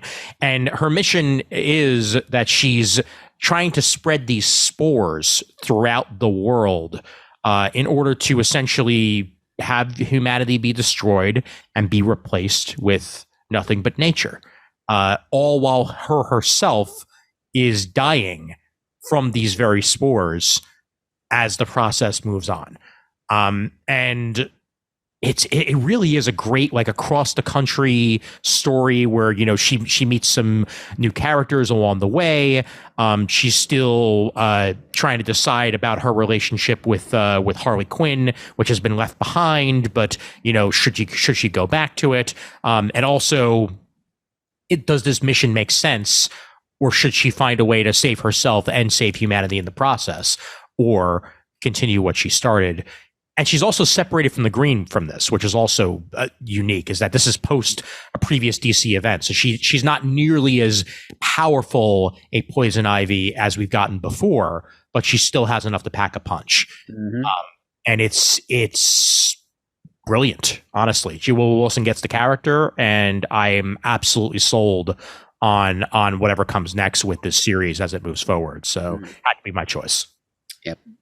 Hardly echo there, Ian. So G. Willow Wilson does do a good job of walking that fine line between portraying her as a sympathetic character and not taking away her villainous, homicidal, and genocidal edge as a villain, because she kills casually and indiscriminately. She doesn't like human beings very much at all, with one exception, that being, of course, Harley. They have to reference her ongoing love affair with Harley at least once per issue, because, after all, Harley Quinn is a very popular character.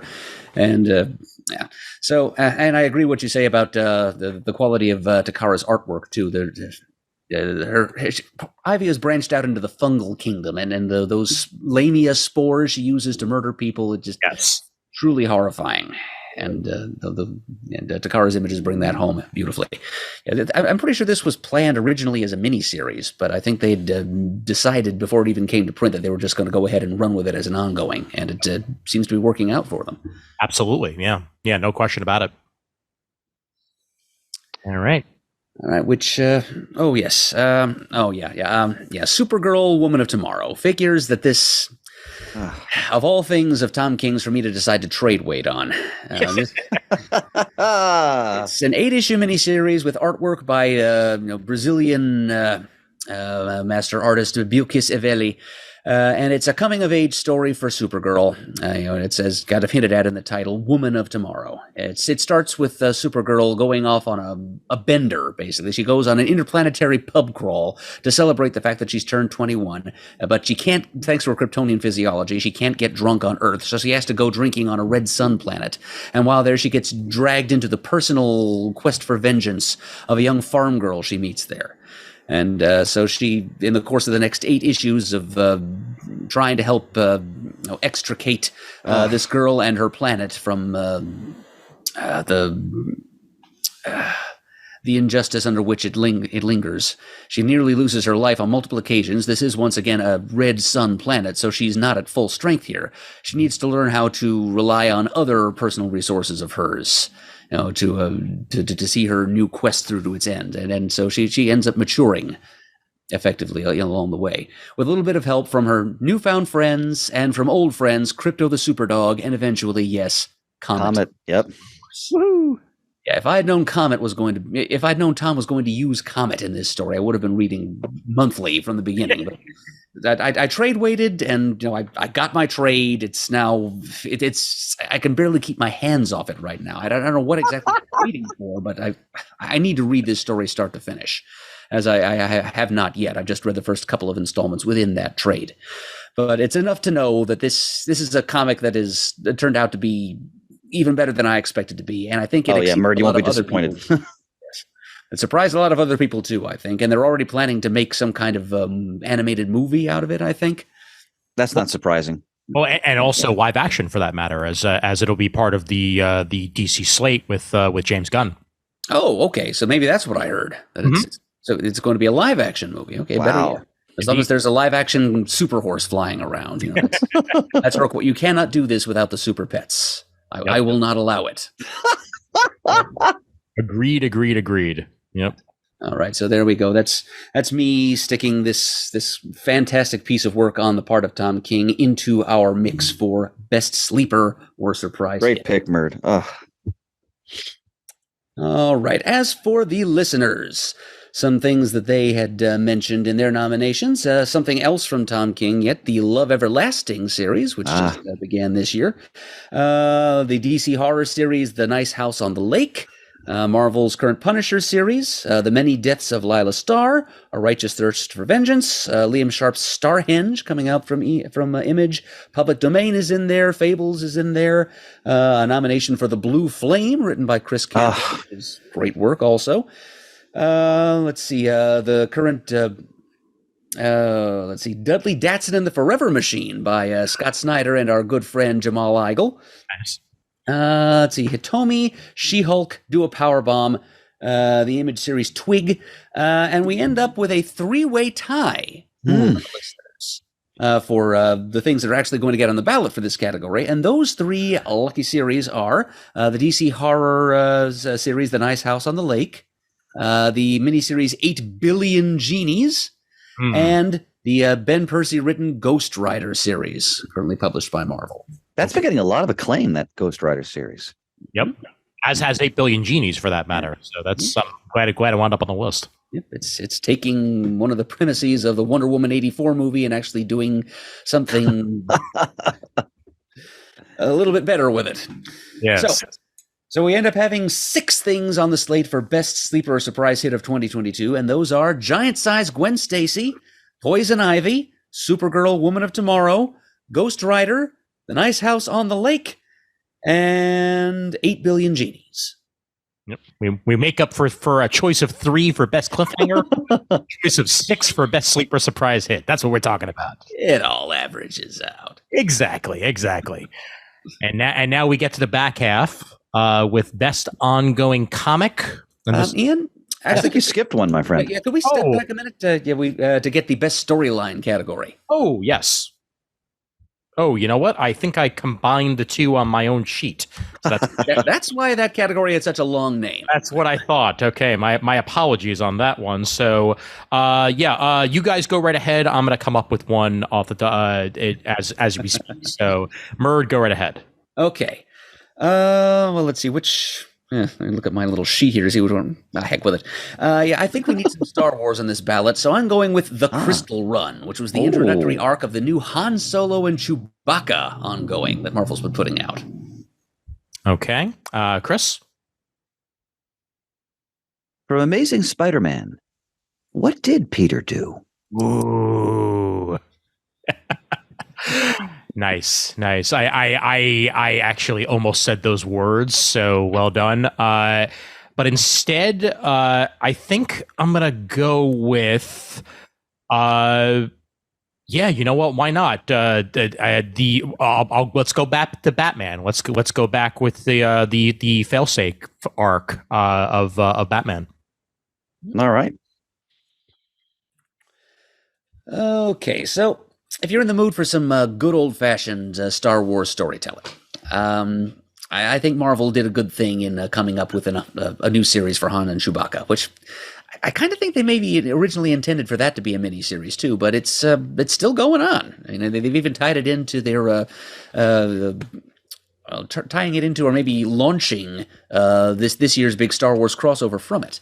The first arc was called The Crystal Run, and it was written by Mark Guggenheim, with art, pretty impressive art actually, by David Messina. And it's Han and Chewie. It's set safely before the events of the first Star Wars movie, when they're still in Jabba the Hutt's good graces. And it's actually the 2 of them being assigned a job by Jabba. They've been dispatched to retrieve, for reasons not explained to them at first, an urn containing the ashes of one of Jabba's business rivals. They're paired up with Greedo. What could possibly go wrong? Whole galaxy worth of stuff. Yes, and it's a fun, roguish, scoundrelous adventure with Han and Chewie and some other familiar Star Wars faces. Greedo's along for the ride, as I mentioned. They run into Maz Kanata from The Force Awakens at some point, I guess showing how they first got to know her. And also along for the ride is a character. Well, he's one of the people who fills in Han and Chewie on the details of their mission. And in the course of that initial conversation, this character becomes convinced that he is Han Solo's natural father. So there's a twist that very interesting to some degree. So it's good old. A picaresque romp through the Star Wars galaxy. It's not as heavy as some of the other Star Wars type. It's not even as heavy as The Mandalorian, really. It's just good heist narrative fun. And I do recommend it for Star Wars fans and people who think that Han Solo is a character worthy of exploration. I think Guggenheim actually gets a better grasp of him than like the writers of like a Solo, a Star Wars story did. And he writes some buffo Chewbacca dialogue. Nice. Yes. You will learn definitively the Shriwook word for yes.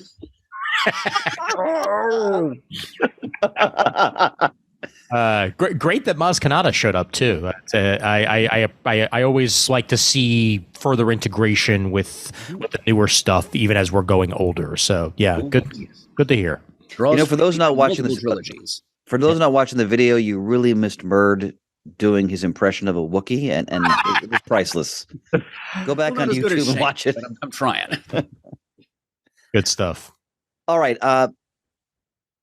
So for this category, at first I was going to do the magnificent Tony Stark Patsy Walker relationship developing in Iron Man, but I wasn't sure how far that went into 2022. So I decided not to, even though that story is tremendous. It would count, Chris. The marriage Okay. proposal happened in 2012. Okay, so that'd been a great selection too. But when Amazing Spider-Man relaunched, and we all were talking about the excitement we all felt at the Zeb Wells Romita Jr. Take on the character, again, reverence for the history, but also just a great plot device. It's classic Peter Parker. His whole world has just come crashing down. But we don't really know why, except that Peter has done something.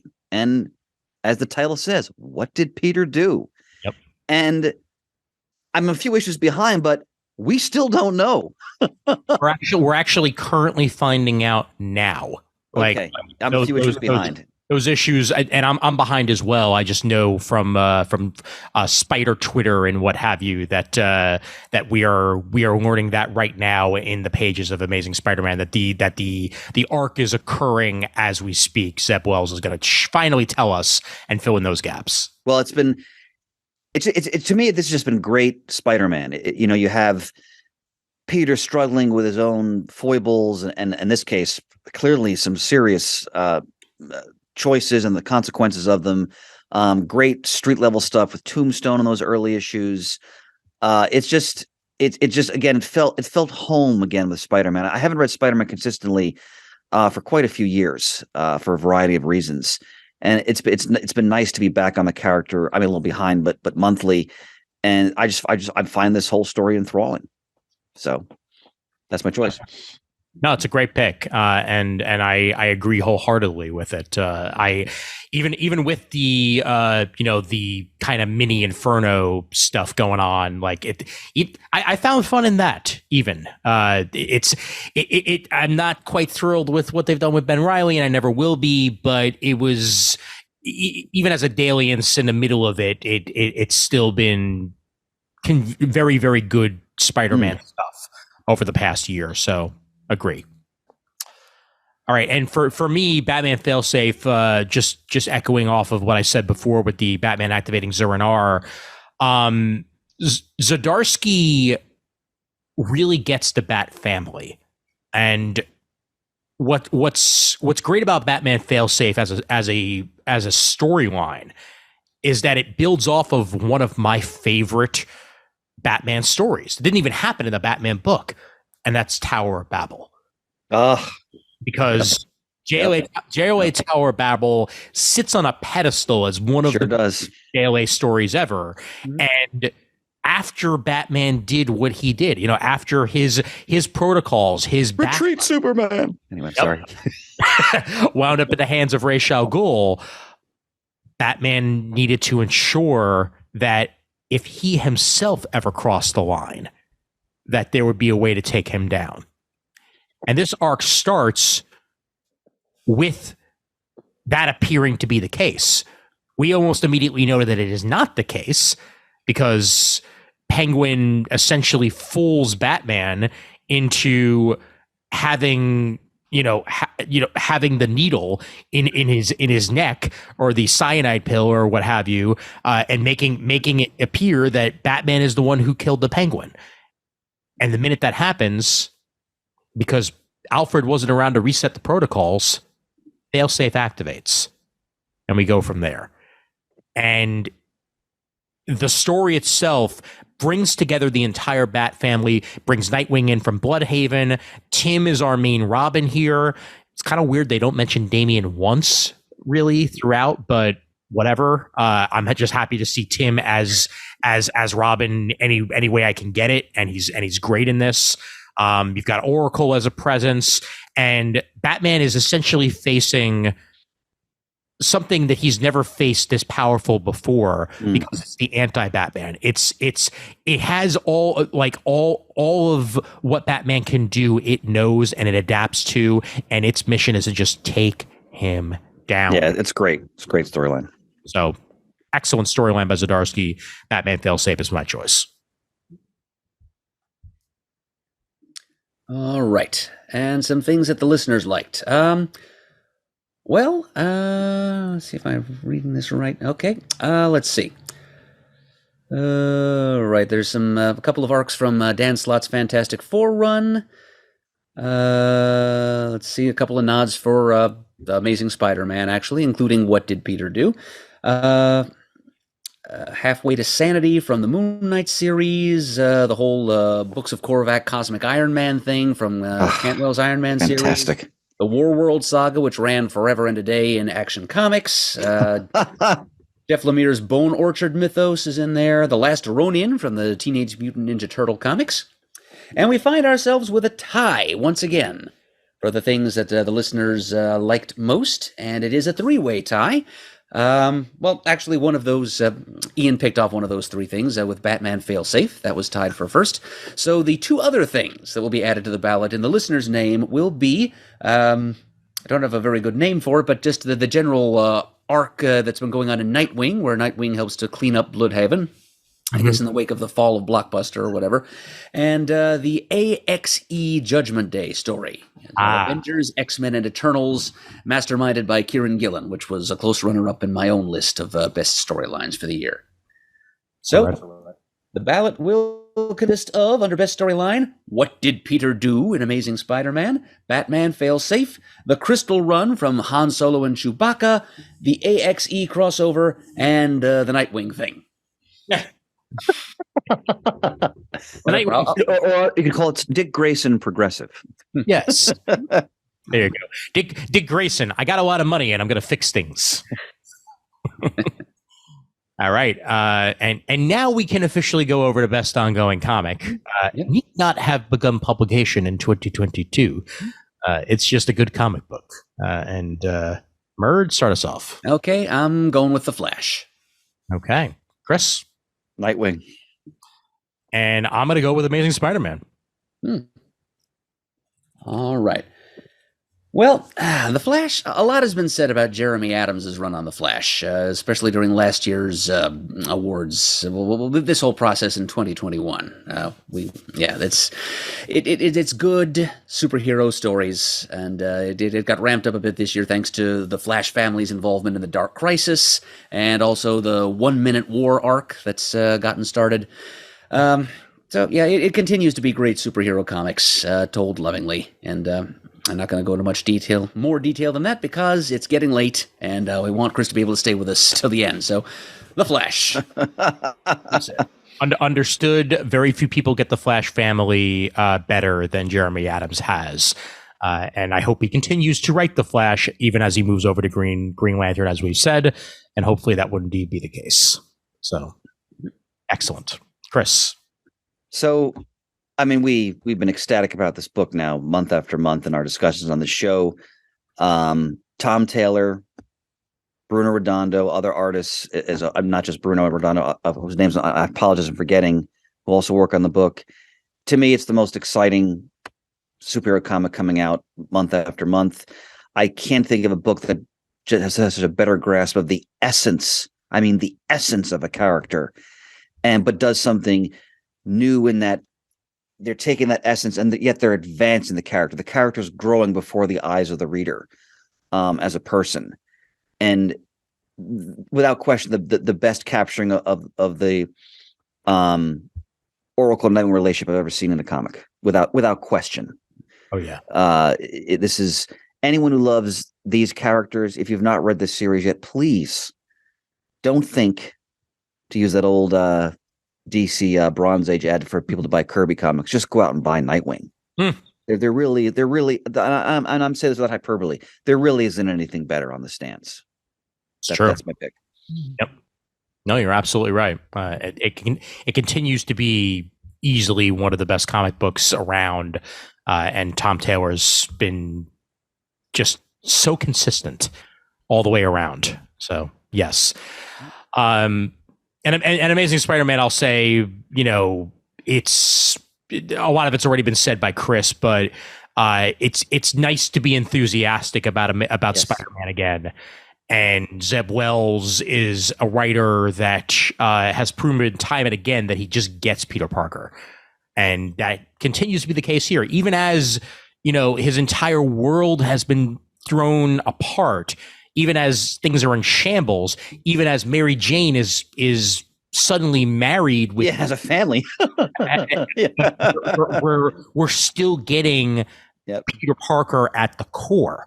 And the supporting cast helps with that as well. Black Cat's been a major part of it. I'm Better Now, Norman Osborn has been that's so weird. It's been a lot of fun, and the artwork helps in spades as well, with great teams like the Dodsons and Romita Jr. and I think McGinnis even came in there at one point, if I remember correctly. So yeah, it's been a wonderful year for Amazing Spider-Man, and it gets my pick for best ongoing. Plus, there was a hell-spawned Bizarro Spider-Man in there somewhere. Yes, indeed. Very interesting indeed. All right. Now, things that the listeners have been liking. Well, I'll tell you, they liked Nightwing quite a bit. There are a couple of nods for Amazing Spider-Man in here. The Flash is mentioned, Cantwell's Iron Man, That Texas Blood. A bunch of nods to That Batman, Superman World's Finest. Superman, Son of Kal-El. Something is killing the children. Thank you. Dan Slott's Fantastic Four, Ice Cream Man, always nice to see some love for that. Strange Academy. But the thing that walked away with the most votes from the listeners, and this will please you, Chris, Saga. Yes. All the Saga heads were out once again. They haven't had much to vote about lately. No, they haven't. Hell yeah. This is their year. As it should be. Saga's back on that ballot. Yep. Mm-hmm. Okay, and joining it up there for best ongoing comic of 2022, we got Nightwing, Amazing Spider-Man, and The Flash, and of course Saga. All right, and up next, best graphic album, original or collection, and I'll start us off and say the words Saga Volume 10. Chris. Fantastic Four, full circle. Brilliant. Just got it as a belated birthday. Cannot wait to read what it. What a feast it is. Yep. And Murd? Putting the Al in graphic album, the illustrated Al. Yes! Look at this grin. Man. Murd is a happy man right now. Now I just want to rewatch that movie all over again. It was so freaking good. The Weird Al fake biography. Oh, right, featuring Daniel Radcliffe. That one. It's for a second I thought you meant UHF, which is also a good movie, even if it's not a good movie. But it's all right. Yeah, Saga Volume 10. I've been waiting for this, and I'm a trade reader on Saga. And what a wait. yeah, they did me a favor of putting it out almost immediately after the 6 issues wrapped, and I sat my ass down and I read it, and it's just as good as Saga ever was. Yep. I'm not spoiling anything because it is one of those books where even mentioning like the smallest of storyline structure leading up to this would potentially ruin it. All I will say is best writing, best artwork, most realized characters in a comic book today, and I'm just so happy it's back. So happy it's back, and I'm so happy to have 10 volumes of it sitting on my shelf. If you haven't picked up Volume 10, if you haven't read it in either singles or collection, do yourself a favor, read 1 through 9, get yourself to 10, and get back to reading it. Especially because, again, without spoiling for those who have not discovered Saga yet, the end of Volume 9. Oh my God. Oh my God. Before the book went on its lengthy hiatus. I mean, you talk about just a complete shift in the direction of everything. And then of course, as Ian knows, Volume 10, sometime later explores as only Vaughn and Staples can, the consequences of that shift. And to remind you, I waited to read Volume 9, Chris. I was 3 volumes behind. Wow. And when I found out about the the delay that it was going to be gone for a little while, I held on to them and I read 3 volumes back to back to back. Ian, what discipline! And it just made me salivate even further. My God, the ending to Volume 9 will break your heart. I'm impressed that you're able to avoid spoilers. I did. It's been years. I know. So wow. I did my damnedest to avoid that part of the ending, and I managed to. So yeah, but Saga Volume 10, thank you. Welcome back. Happy to have you. Welcome back. The dreams were yet. Fantastic. Ooh. All right. I don't remember who's next. Is it me? Yeah. Okay. So I talked about this in one of the comic talks when it came out, but Alex Ross, I mean, that should be enough right there. He wrote and drew a full-on Fantastic Four graphic novel. Yep. I don't really think I need to say much more than that, except that, I mean, if you look at it, I mean, it's just sheer visual majesty. But what's wonderful about the story is he revisits one of the most iconic FF stories of all time, Fantastic Four issue 51, volume 1, This Man, This Monster. Yep. And he takes us further into that story and in essence some of the consequences of that story.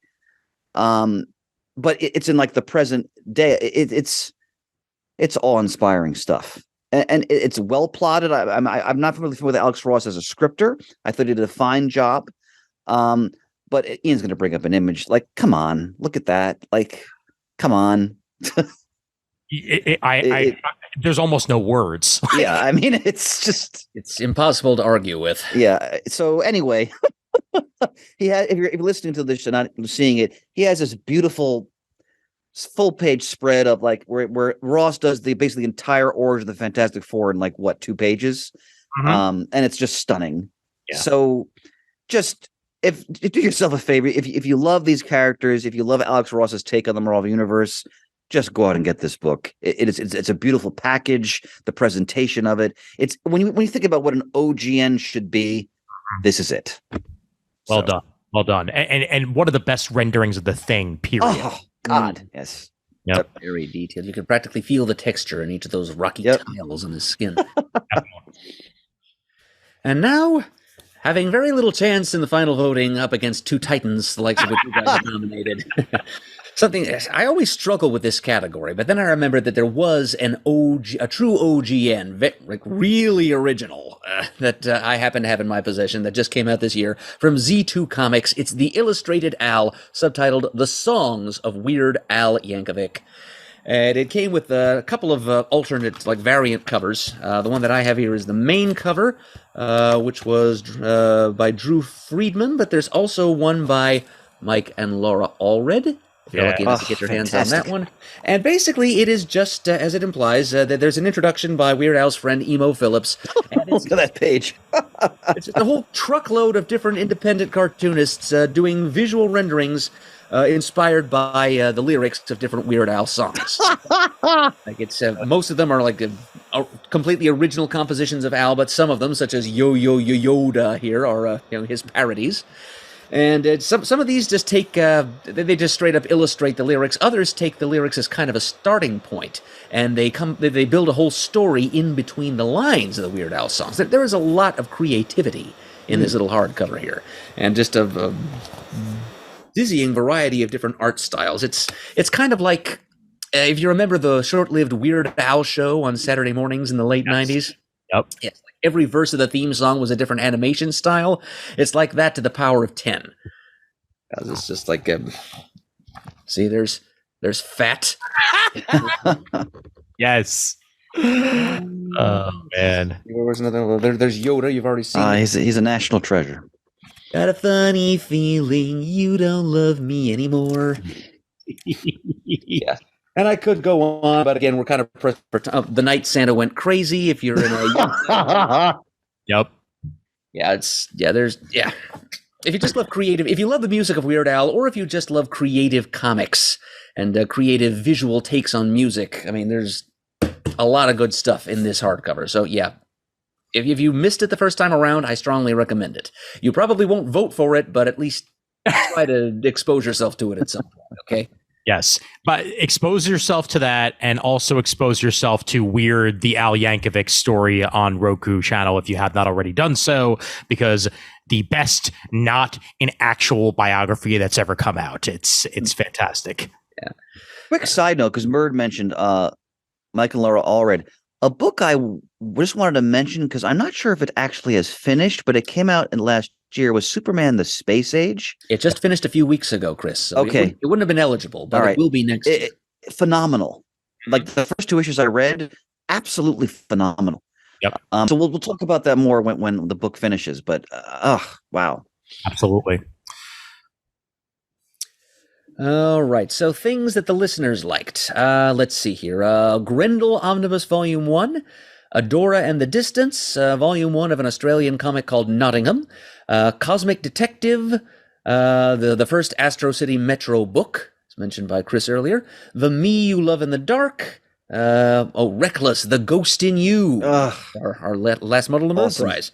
Awesome. Spectacular Spider-Man Omnibus number 1, but the winner here, by the biggest landslide of these award proceedings. But I'm afraid that Chris took the visual candy out of the listeners' mouths, because their overwhelming pick was Fantastic Four Full Circle. But fortunately, there was one and only one other thing that got more than one nomination from the listeners, so that we did have a failsafe there, and that is Friday, Book 2 on a Cold Winter's Day. Ed Brubaker's riff on an Encyclopedia Brown type young adult character. We just talked about that. So that goes right in there. So for Best Graphic Novel, OGN or Collection, Alex Ross's Fantastic Four Full Circle, Saga Volume 10, The Illustrated Al, and Friday, Book 2. All right. I'm going to stuff the ballot boxes for the Illustrated. Create 5 aliens. Suddenly Ian's a corrupt poll worker from early 1960s Chicago. Wow, what's going on here? Hey, yeah, see? Yeah. All right, let's head over to Best Writer. And Murd, go ahead, start us off. Chris Cantwell. Terrific. Chris. Mr. King. Okay. And I'm actually going to go with Mark Waid. Oh, all right. Can never go wrong with that. My God.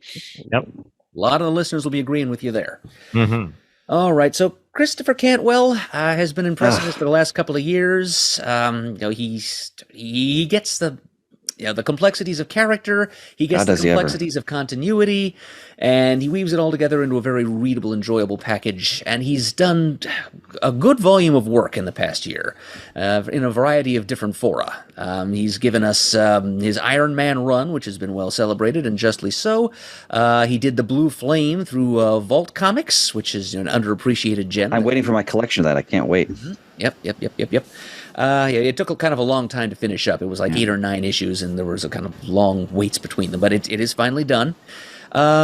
He gave us a great Obi-Wan Kenobi miniseries. Yes, that was excellent. Yep.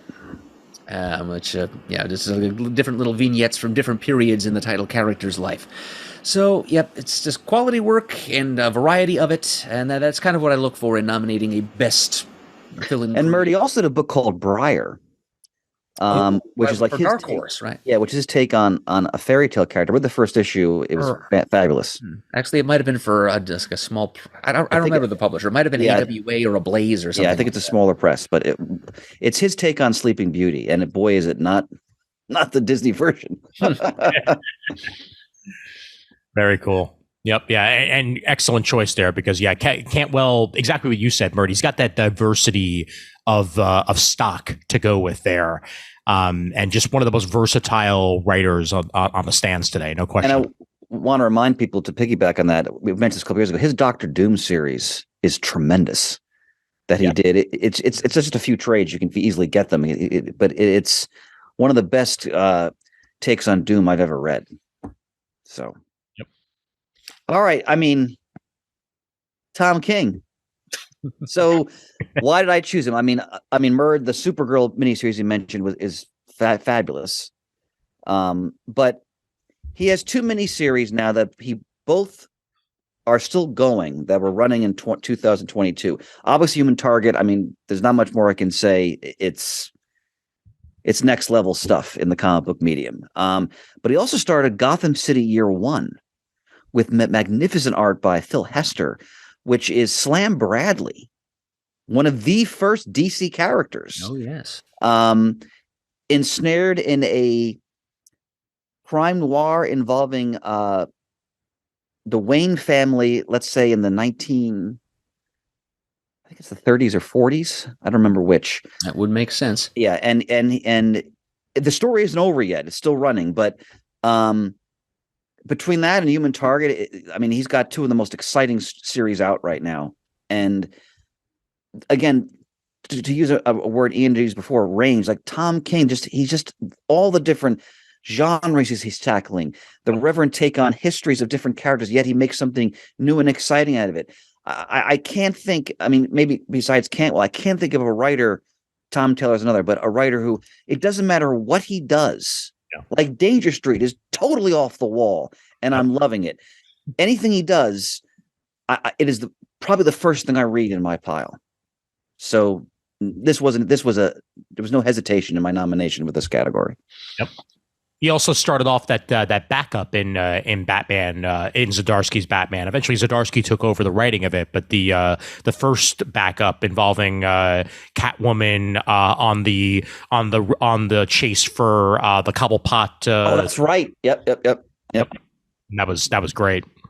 I'm also going to insert a mention of his Batman Killing Time miniseries. That was also excellent. Yep. That's the reveal of the person who's actually been the main villain of the story and narrating the whole thing. In issue number 5, which Batman villain is really at the core of this? Mm-hmm.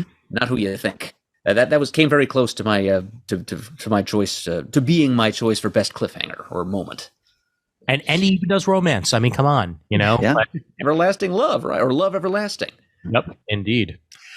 All right, Mark Waid. It's been a good year for Mark Waid. And this is a guy, he's been, I'm pretty sure he's even probably been my choice for best writer in the past, but not just for World's Finest, which is one of the most damn fun books on the entire stands, but he also did Batman versus Robin this year. And Dark Crisis Big Bang, essentially, for this alone, I could have nominated him because he charted the entire multiverse in one issue. He put together meticulously, because I'm Facebook friends with him, and he even had the call out to people to try to help him fill in the gaps on the timeline to ensure that he didn't miss anything. And just the meticulous detail that he was able to throw in there, and the story was actually pretty fun too. It's hard not to pick Mark Waid for that, and World's Finest. It just, every single issue that comes out, it gets to the heart of why Batman and Superman teaming up is always one of the best team ups in comics. They haven't always been friends, but they've always been friends. And he does a great job of that. Plus, also the budding romance between Robin and Supergirl that's been teased a couple times. I know it's supposed to be going out on a first date finally now in the comics that I haven't gotten to yet. Mark Waid, welcome back to DC. We missed you, and you get to craft things again, and that's pretty damn cool. To quote further from Ross Duquette, the listener who disagreed with you about Mickey Mixes-Pitlick, he agrees with you about this. Okay. Because he said, Mark Waid, he has still got it. In fact, he probably has more of it now than he did last time he had it. Amen to that. Yep. So, there you go, Ross. Hope that made your day. I hope so. All right, so, turning back to the listeners again here for whom they liked as best writer. Tom King was the number 1 vote getter. So we'll put something else on the final ballot for them. But that was the one that was their favorite for this year. Also some nominations for Kieran Gillen, for Rainbow Rowell, for Al Ewing, who's also put in a good body of work this year. Zeb Wells, Mark Wade, a couple of votes for him. Chris Cantwell, Brian K. Vaughan, Brubaker, James Tynan IV. There was a close runner-up there. Jeff Lemire. But we have Chris's claiming of Tom King as his nominee opened the door for a two-way tie for the listeners' runner-up. So we will be adding to the ballot Tom Taylor and Chip Zdarsky. I mean, what a roll call that is. Whew. No arguments here, right? That is an amazing roll call, yes. All right. And that roll call in its entirety for Best Writer, Tom King, Christopher Cantwell, Mark Wade, Tom Taylor, and Chip Zdarsky. Good luck choosing between them, folks. Yeah, I wouldn't know who to choose. My God. that is going to be a doozy and a half. Yeah. Yep. All right. And from Best Writer onward to Best Artist. And I'll start us off. I'm going to go with Dan Mora. Right. And from there, I will go to another Dan, Daniel Samper. Okay. Chris. Bruno Redondo. Yes. For many, many reasons. Yes. I 100% agree with that. You want to talk about classic? There are few artists drawing today that capture a clean, refined, yet absolutely classic line like Dan Mora does today. I mean, just look at this. Just look at this image. It's beautiful. Of the Superman family. Like, they all have their own distinct personalities. He redesigned a decent amount of these costumes as well. And Supergirl's is excellent. Brand new take on that. The new Jonathan Kent outfit, beautifully rendered here as well. You've got a classic Superman with the tights and everything, because that's the way it should be. And even my boy Connor over there with a little bit of a extra flair of red to his classic jacket there. But he has Silver Age personality with a modern day sensibility. That's the way I'll put Dan Mora. And he's also been doing stuff over, like the Power Rangers, Teenage Mutant Ninja Turtles stuff that he's been putting out. Has been creative as heck and just absolutely freaking awesome. So yeah, not just the DC stuff that Dan's throwing out there. He's a versatile artist that can draw basically anything that you throw at him, and it's going to have personality to boot. So yes, I had to vote for Dan Mora for that, and I will put up that cover to issue 1 of Power Rangers Ninja Turtles, just to put his loving renderings of both the Power Rangers and the Ninja Turtles up there for you. So yeah, great stuff that he's been throwing out there. Dan Mora is my pick. Yeah, those Nickelodeon style turtles come across really well in his style. They really do. Yep, absolutely. All right. My Danny boy is like Dan Mora. He's drawn a lot of DC characters this year. In fact, he's drawn damn near all of them, and it's putting him on this slate here is kind of my one tip of the cap to the Dark Crisis series, because it's no easy ask to draw as many DC heroes and villains from as many different points in DC's multiversal continuity as was asked of Dan Samper this year, because he was the artist of the Dark Crisis miniseries. I had not heard of his work before. Apparently he had a run on Action Comics not too long ago, and a run on Justice League a little before that, which I've not gotten to yet. But he took on this Herculean, or shall we say Peresian task, and he did it with polish, and he made it all look good. I mean, the story got a little bit messy at points, but the art did not. And just based on that alone, I mean, there were a lot of worthy candidates this year. It's hard for me sometimes to choose these days whom to call best artist, when there's so many artists doing good work just in relatively small quantities. But he really had to concentrate his work to put together so many characters in a span of 8 or so issues of this multiverse spanning miniseries. So I acknowledge him with my nomination. Yeah, absolutely. Yeah, and you're right. He does a pretty good job of channeling like the Jimenezes of the world, the Pachecos, the Perezes. Like he's got that very classic flair to him, but also it's his own personality thrown in there as well. Yep, and he's pretty studious about giving credit where credit is due too. There's a couple of panels that are taken directly from the original Crisis. So after Perez shows up in the corner of the panels where that happens. Excellent, as well it should. Yep. If you're fans of Mikhail Khanin's work, this Sampere's style is fairly similar. Check it out. Beautiful pronunciation just then, Murd. Yep. Look at that battle rendering. Oof, man. All right. Just look at covers of Nightwing. I mean, that's it. That's all we need to know. Okay. There's nothing more dynamic, more innovative, more imaginative on the stands today than Bruno Redondo's work on Nightwing.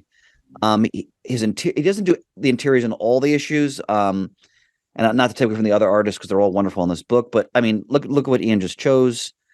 I'm not exaggerating. I think you guys will concur. Every cover of this run just puts a huge smile on your face. Really does. What he does with design, how he incorporates backgrounds into what's happening on the covers, just the humor in them, the nods to history of the Nightwing character, the costumes, everything. I mean, it's God.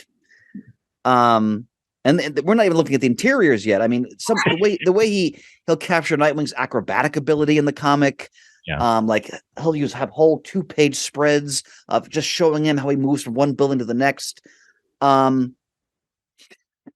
mean, he's one of the most dynamic, exciting pencilers working in the medium today. I mean, this is again, this is for me. This is why another reason why I chose this as best ongoing title.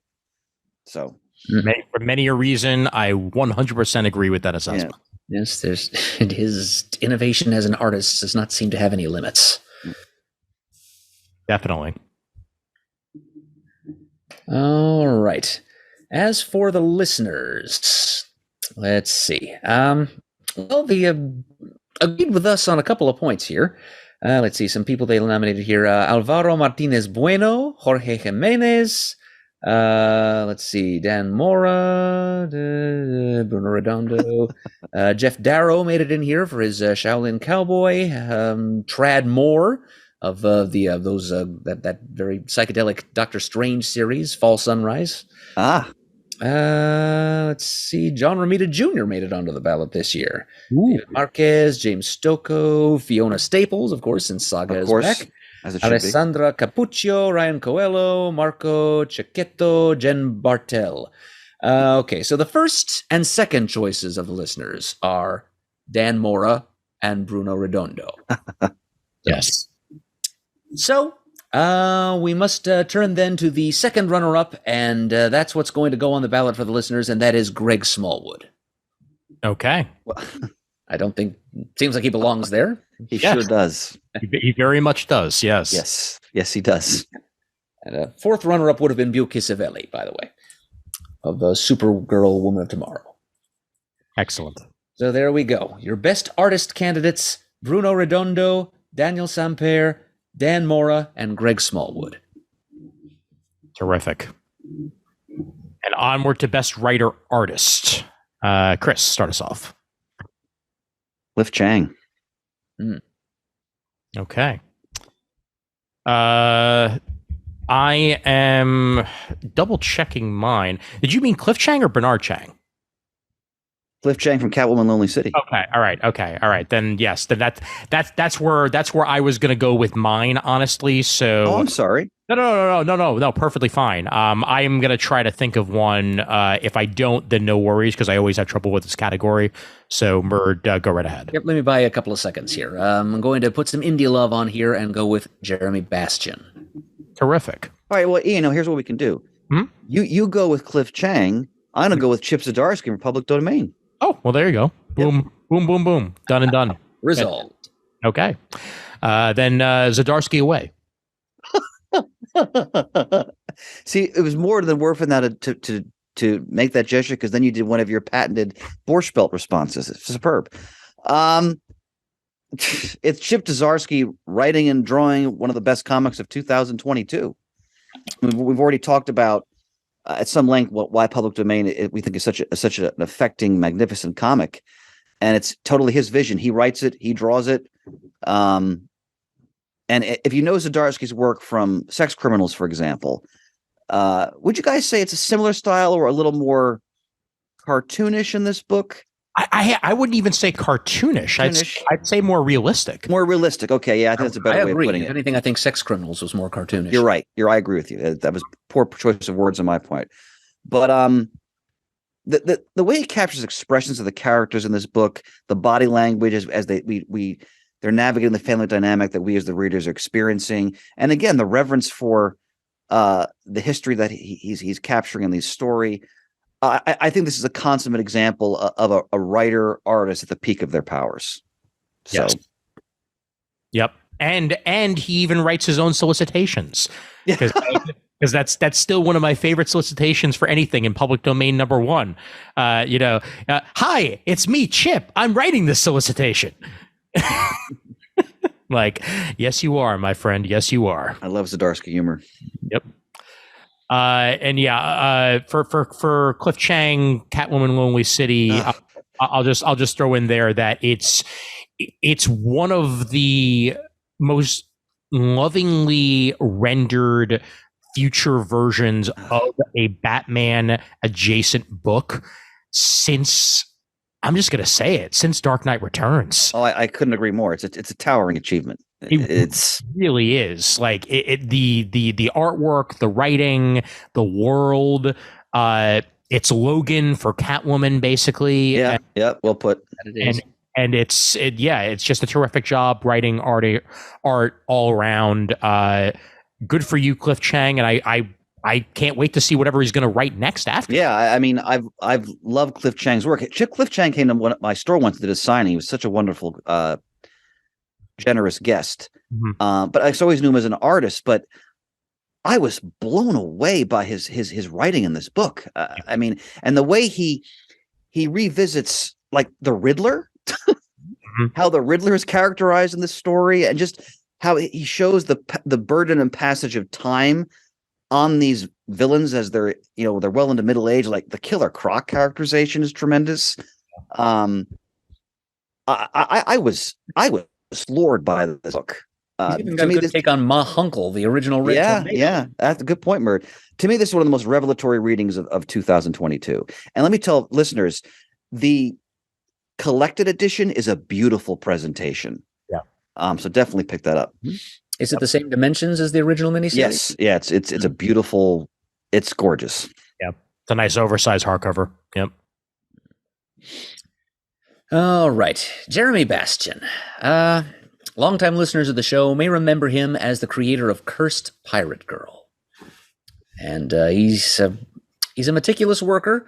Takes him a while to put together new content, and he doesn't like to release it until he feels it's ready. But, you can see the benefit of that attention to detail in the finished product. It's it's the story of... when exactly does this take place? I want to say early 1800s or late 1700s. Mm-hmm. But it's this tale of a little girl who is the daughter of an absentee pirate captain and her adventures in the mysterious Omerta seas, trying to find her father and the adventures she has along the way. It's based on the cartooning styles of the period in which these stories are supposed to take place. The golden age of piracy. We're talking like 18th or 19th centuries. And just... it's the line work he uses. It's just insanely detailed. I mean, it's surreal not only in the style itself, but it's also surreal when you contemplate just the amount of effort it must take him to get his artwork to look like this. Wow. Yes, and so he put out a one-shot this year. It was called Cursed Pirate Girl, The Devil's Cave. And it was an extra-sized one-shot, so it's a lot of new pages of Wonder Girl, what the hell am I saying? Cursed Pirate Girl artwork. Just to ogle and drool over. It's wonderful period maritime fantasy adventure. It's reminiscent of the illustrations of like the old Alice in Wonderland books. Oh, it's beautiful! Wow. John Tenniel and his contemporaries. So yeah, it's Jeremy gave us some new Cursed Pirate Girl, so I'm giving him a nomination. Enough said. Terrific, and wow is all I can say. Looking at this Devil's Cave artwork, it's just so good. Yes. Thank you for digging that up, Ian, because it said more about Jeremy's style than I ever could. Oh my God, yeah, no, I can only imagine how many days it took him to even draw a panel, let alone a page. Mm-hmm. Yes. All right. I'm sorry, Jim. I have to go. I apologize. I have to deal with some family stuff. Yep. No worries. But if you want to talk, go ahead, Ian. No, I was going to say, if you want to put in the chat your the rest of your picks, we can do that, and I'll just read them off as we get to them. Yeah, I texted you for colorist. I didn't actually have ones for the last two, so that okay, negatively works out. I apologize, gentlemen. I have some family stuff to deal with before I actually go to bed. And then public education calls. All good. Such as it is. Murd, once again, majestic, my friend. Magnificent. Bravo. Again, the listeners should know that this is all you. You put in all the hard work on this. And thank you again. It's something that, like Ian said, something I look forward to every year. Absolutely. So, great fun for me too, Chris. I couldn't do it without you guys and without the listeners helping out. Amen. All right. Good night, brothers. I'll talk to you all soon. Ciao. Good night, Chris. Good night. Okay, and what would the listener's choice for writer-artist? Okay, let's see here. Some things that they mentioned. Jim Rugg was a pretty high vote getter for his Hulk Grand Destiny miniseries. It was pretty high alternate for me, too. Zoe Thorogood, Alex Ross, Liam Sharp, Chip Zdarsky was kind of high up there, too. Cliff Chang, they liked him also. Jock, who did some Batman stuff this year, Scotty Young, Pat Gleason. But the number one, this is, the listeners have floated a lot of nominations his way other years too, Daniel Warren Johnson. Okay. Leader of Do a Powerbomb. Yep. Okay, terrific. Man, I got to read this book. I got to read this frickin' book. Okay, terrific. All right, so the complete slate there for Best Writer/Artist, Chip Zdarsky, Cliff Chang, Jeremy Bastian, and Daniel Warren Johnson. All right, fantastic. Moving over to Best Color Artist, and I'll just mention it was Brett Smallwood for Chris, shocking no one. So he has his selection there for Best Color Artist for Human Target, and the colors on that book are not to be believed. So I 100% agree with his statements on that. Damn impressive, very pulp evocative. Yeah, well deserved. I kind of think he was on the ballot for this last year, too. I think he very well might have been. Yep. So that's Chris's choice. Yep. What is your choice, sir? I'm going to go with Jose Villarrubia. Okay. And I'm going to go with Jordi Belair. Always a good decision. Indeed. Yeah. The main reason there are a number of tempting possibilities here. It's kind of taking some willpower on my part not to nominate Heather Moore for coloring over Trad Moore on the Doctor Strange Fall Sunrise miniseries, which is just blacklight, psychedelic, eye-popping gorgeous. But I think that one straddles the boundary between 2022 and 2023, so I might be able to slip her into next year's ballot. Okay. But I went along with Jose Villarrubia basically so I can give some kind of a nod to Arrow Smith, Behind Enemy Lines. Which is a return to that alternate reality magical World War I series produced by Kurt Busiek and the late Carlos Pacheco. Yes, but his Villarrubia's subtle tints, evocative of not only the zeitgeist of the early 20th century, but also of just crazy magic flying all over the place. Just invoking what a battlefield in the Great War would be like if there were spells flying as well as mortar shells. Nice. You got to color dragons and their various exhalations. So, yeah. Takes a certain amount of skill. So there we go. That's my tip of the cap to Aerosmith in the person of its colorist, Jose Villarrubia. Nicely done. And yeah, Jordi Belair is a workhorse. She's been around for forever and a day. Her work, especially on the Ant-Man miniseries, is what I'm thinking of this year, where she was able to render the work not only on each individual not only did it pop for each individual issue, but they're all taking place in very, very different time periods, and they all look different enough with their different settings, and the colors all help with that significantly. So that plus tons of other work that she's done this year, Jordi Belair is my pick. Yes, perennial favorite in these proceedings. Yep. As for the listeners, Jordi Belair was their runner-up, actually. Okay. So, some other names that came up, Rachel Rosenberg, Greg Smallwood, Chris's choice, he got a couple of nominations as well. The ever-talented Dave Stewart, definitely approve of that. Sergei Nazarov, Alex Ross, of course, as a painter, he's a colorist as well. Dave McCaig, Trish Mulvihill, Matt Lopez, Alejandro Sanchez, but the winner for the listeners, probably for her work on the Batman Superman World's Finest series, Tamra Bonvillain. Nice. And still one of the best names in all of comics. Tamra Bonvillain. Like, come on. It is fun to say. It really, really is. Yep. All right. So your nominees for best colorists: Greg Smallwood, Jordi Belair, Jose Villarrubia, and Tamra Bonvillain. Okay. And by the way, thank you for correcting me, because I think I said Bruce Smallwood instead of Greg Smallwood, but you knew what I meant. So yes, well done. All right, onward to best letterer. Chris does not have a selection for best letterer nor breakthrough talent. So if the listeners have two choices, we may want to choose two choices for these just to even it out. All right, I'll take a look here. Okay. Yeah, okay. Yeah, we can certainly do that. Well, actually, the listeners for the breakthrough talent, the listeners ended in a 4-way tie. So the ballot will not want for nominees there. Very, very much so. Okay, excellent. Yeah. And there's a 2-way tie for second place. So we can just we'll plug in 3 different listener selections to make up for the lack of Chris's one. Fantastic. My choice for best letterer this time around is VC's Joe Sabino. Oh, all right. Joe Sabino. Okay. And my choice, the things on my list that are not already going to be on the list, I'm going to say Tom Napolitano, who was also my nominee for best letterer last year.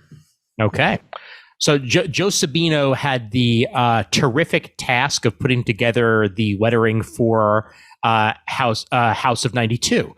And for splash pages, for splashy pages like this that get the 90s aesthetic down better than anybody possibly could, like it's hard for me not to choose it. Like, especially the Krakoa beat here.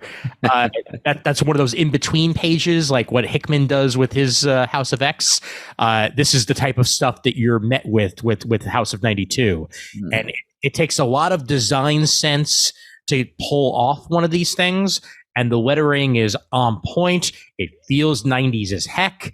And it had to be my pick. So it definitely deserves accolades on my side for this wonderful work.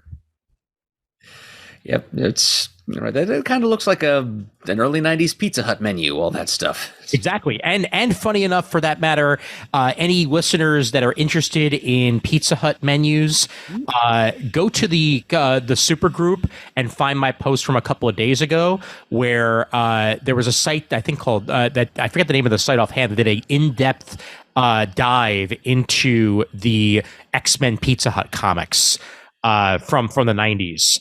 And the artists that worked on it, and just how much money they made off of that than they did off of comics, because they had the budget of Pizza Hut behind them for their spreads. But Bill Sienkiewicz worked on that. Joe Madureira, so many stars at the time worked on that Pizza Hut campaign. It was ridiculous. Yeah, I'm glad we finally have a history of it. Yep, you better believe it. As for the listeners, let's see some letterers that they liked. Let's see, Aditya Bidikar, Farrell Dalrymple, Russ Wooten, it's a name I've seen in these proceedings before, Troy Pateri, Jim Rugg lettering himself on Hulk Grand Destiny, Simon Boland, Hassan Atsmane El Hau, who did some indie stuff, but also did the lettering on Poison Ivy, Wes Abbott. Let's see, the ones that... the winner for the listeners was Joe Caramagna, who I believe also works with Virtual Calligraphy, VC. Mm-hmm. And coming in behind him are Clayton Cowles, who would have been my second choice, and Todd Klein, the ever-nominatable.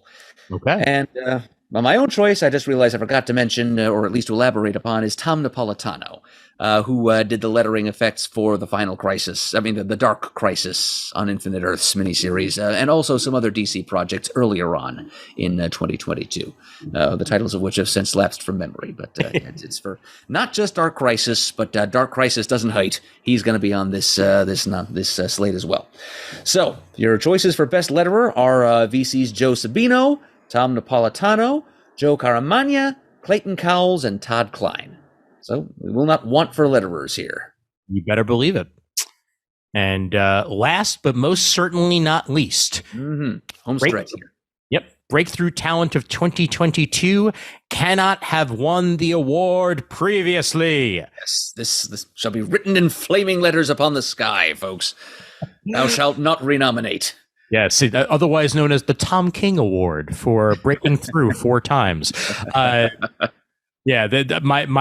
breakthrough talent of 2022 just squeaked by because on one comic book, he is immediately my breakthrough talent, and that is Cody Ziegler.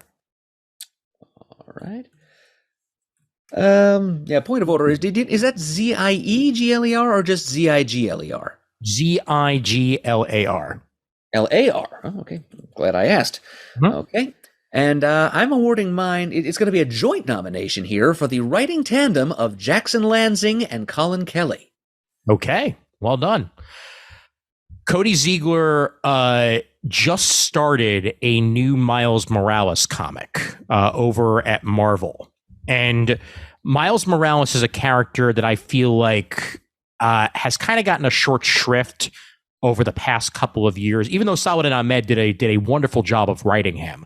There really hasn't been a lot of talk about Miles over in the main Marvel books outside of Spider-Verse tie-ins and what have you. It's all been Peter since Secret War for the most part, and when Bendis left. There was a whole Clone Saga thing that went on with Saladin Ahmed. I'm way behind. I'll have to catch up on it eventually. But this is a good jumping on point for anybody who's a fan of Miles Morales. And Cody gets his voice down immediately in the very first issue that got released. Again, right at the very end of the year, December 7th, 2022, made this choice happen. As he's got Federico Vicentini joining him on the pencils. And it's a back to basics Miles. He's back in his original costume after he had been away from that for quite some time. And he's trying to deal with being a superhero and also being a high school student at the Visions Academy, which is kind of like a cross between 2 Brooklyn high schools that I know very well, Murdough that I went to, and Midwood. Only they put it on like Atlantic Avenue in Brooklyn for reference, and I'm the only one here who actually really cares. But either way, it's a cool way of going about it. And this is Miles to his breaking point because of stuff happening in the Marvel universe right now. It's not quite a registration, but they're trying to crack down on superheroes causing damage along the way. And because of that, there's new laws in effect that sort of break down on powered beings in ways similar to the Registration Act without actually registering. So he has to be careful. And he hasn't been. And he hasn't been careful with his own personal life either. and we have to find out where this is going to take us. Plus, this first issue features the Scorpion, and I'm always a fan of the Scorpion. I really can't wait to see where this series is going to take us from here. And Cody Ziegler worked on Amazing Spider-Man and Spider-Punk before this. But he was a name that I wasn't quite familiar with outside of the solicitations for Spider-Punk. And that's why he gets my breakthrough talent, because you brought Miles back to my attention, and I appreciate you for that. So there we go. Yeah, just barely slipped in with a couple of weeks to spare. Yep, you got it. All right. Okay, now we're talking Jackson Lansing and Colin Kelly. These two have been a writing duo for some 14 years, apparently. Yeah, their backstory involves them going on a trip to see Lollapalooza back in 2008. That's when they first started writing together. And ever since then, their origin story continues. They have written together every Thursday evening and every Sunday for the past 14 years. Wow. And so there is a lot of history here, but it's only within the past year or so that they've really broken through in comics. They've written for other media as well.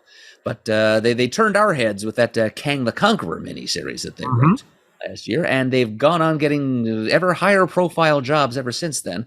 They, as Shane would probably know, they wrote some Batman Beyond material, some Terry McGinnis for DC not too long ago. And they also are currently scribing one of the 2 monthly Captain America series, Captain America Sentinel of Liberty. So, and there's some other Marvel thing they headline too that I've slipped my memory, unfortunately. But they're. Here's something else that they're doing right now, which is kind of important. The new ongoing Star Trek series out of IDW. Yep, thank you. I actually did have in mind to mention that, but I forgot that as well. But yeah, so their body of high-profile published work is definitely on the rise, to the point that I thought it was worth nominating them in this category. Yeah, so they've just impressed me as talented creators. Besides just getting more than just the volume, the quantity, but the quality of their work is continuing to rise. So absolutely. So I wanted to nominate them for something last year because of that Kang miniseries, but now I feel more justified in doing so. So there they are on the ballot. Yep. They also wrote some of the Star Trek Year 5 stuff before this as well. So they've done tons of work on Star Trek from the looks of it. Good. And now let's see. As for the listeners, I mentioned that there would be a 4-way tie, and indeed there will be. But let's just see some of the people that they nominated other than those. We did get 1 nomination for Lansing and Kelly in addition to mine. Ryan Parrott, David Paposi, whom we first know as the writer of Spencer and Locke, who has also done some stuff from like the Savage Avengers for Marvel, among other things. Rainbow, I'm sorry, that she's going to be on the ballot, so I'll mention her later. Isabella Mazzantini, Daniel Warren Johnson, who I'm pretty sure has already won, so he's ineligible. He has already been. No, he's already won. He's broken through. He's through. Okay. Let's see. Jed McKay, who I nominated in this category last year. Tom Riley of the Ant-Man miniseries. Philip Kennedy Johnson. Martin Simmons. Elsa Charretier, who was the artist on Love Everlasting by Tom King. And Zoe Thorogood. But the 4 who are going to get onto the ballot in the name of the listeners, and also Chris, I guess, indirectly, David Hazen, who is the writer of the Australian comic Nottingham, Dan Mora, Jacob Phillips, and Rainbow Rowell. Okay. That's a good crop right there. Yep, and we'll add our 2 here, Cody Ziegler and Lansing and Kelly, to those 4 from the listeners, David Hazen, Dan Mora, Jacob Phillips, and Rainbow Rowell. So that's a decent-sized slate there for that final category. You better believe it. And we did it. Yep, we broke on through to the other side. Yes, we most definitely did. And great choices all around. Great choices by the listeners. Some stuff that I wouldn't have thought of otherwise. And again, one of my favorite episodes that we do every year, Murd. This is always a delight. Thanks, Ian. It's a great deal of fun for me, too. And it's just nice to know what the listeners have been reading, and just we can learn from each other here. Absolutely, it's one of the key nexi of podcaster and listener interaction here, and it's Absolutely. So, deadlines. Right. What happened? All right, folks. With your help, we have built up a ballot for the CTS Best of 2022 awards. Now, the next step is for you, the listeners, to help us out one more time, and it'll be a lot easier this time. All we need you to do is vote. All right, we have the ballot set for you. You can see all the nominees in all 16 categories. We will post them online. You can refer back to them without having to listen to this episode again. But you can find them, and you'll need to put together another email ballot to send in to us at bestof, BESTOF, at comicgeekspeak.com. You must vote for one and only one nominee in 12 out of the 16 categories. We're going to be we'll expect a little more of you this time. You need to vote in 3/4 of the categories. We understand that you won't have read everything that's being nominated here, so you might not want to vote for something you haven't had a personal experience with. But, just pick something in 12 of the 16 categories, put it in an email, send it to that address by 11:59 p.m. on Sunday, April 2nd. That's what we're going with as a deadline this time. That gives you 3 weeks, because it doesn't take as much time or effort to vote, let's face it, as it does to go through every comic you've read in the past year and make your nominations out of whole cloth. Yep. So just get those ballots together and get them in by 11:59 p.m. Eastern Standard Time on Sunday, April 2nd. And I will tabulate the results, and we will do a results show to see who wins the Jamie Awards for the comics of 2022. Sometime in the first week of April. Terrific. All right. And remember, that's 11:59 p.m. Eastern. Don't forget it. It's an unforgiving deadline. Yes, it is. Yep. All right. And one more reminder out there that you, the listeners at patreon.com/comicgeekspeak, are one of the reasons why we're able to do this episode each and every year. And we thank you so much for that continued support of the show. Patreon.com/comicgeekspeak for as little as $1 a month. And my personal Patreon, patreon.com/comic timing, if you want to throw some moolah my way. Eventually, I will get off my butt and release the interviews that I did back in September that I haven't released yet, that I did at Anime NYC, but that will air both on that Patreon and eventually on the Comic Geek Speaks feed in one way or the other. But stay tuned for that. I got 2 ones with creator friends of mine that will hopefully be fun for you guys to listen to. All right, and over to Murd for the Shane stuff. Mm-hmm. All shaned up and ready to go. If you'd like to send us an email, that address is comicgeekspeak@gmail.com. To send in your votes for the Best of Awards, that address is bestof@comicgeekspeak.com. If you'd like to send us a voicemail, you can call 267-702-6642. You can like us on Facebook and also join our Comic Geek Speak super group there, where you can leave feedback and start discussion threads about our various episodes or on any comic book related topic you want. You can go to thecomicforums.vanillacommunity.com, where you can do the same thing, and you can also view a list of the final ballot for the Best of Awards. You can also follow us on Twitter, where our handle is @ComicGeekSpeak. You can go to youtube.com/ComicGeekSpeak to see the video versions of all of our recent episodes, including this one. See the sample artwork that Ian so gamely provided of all the different nominees, just maybe to help you influence your thinking when you're casting your final ballot. We give a special thanks to everyone who has supported the show monetarily, either recently or in the distant past. We truly appreciate it. The show would not be what it is today without your help. And special personal thanks from me for all of you who participated in the nominations process, because this episode could not have happened without your input. And as always, we are uniting the world's mightiest heroes, one listener at a time.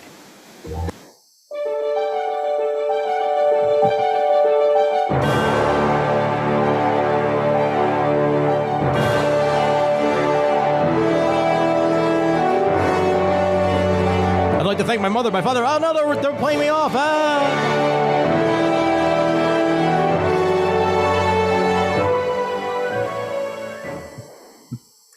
Independent accounting services provided by PricewaterhouseCoopers.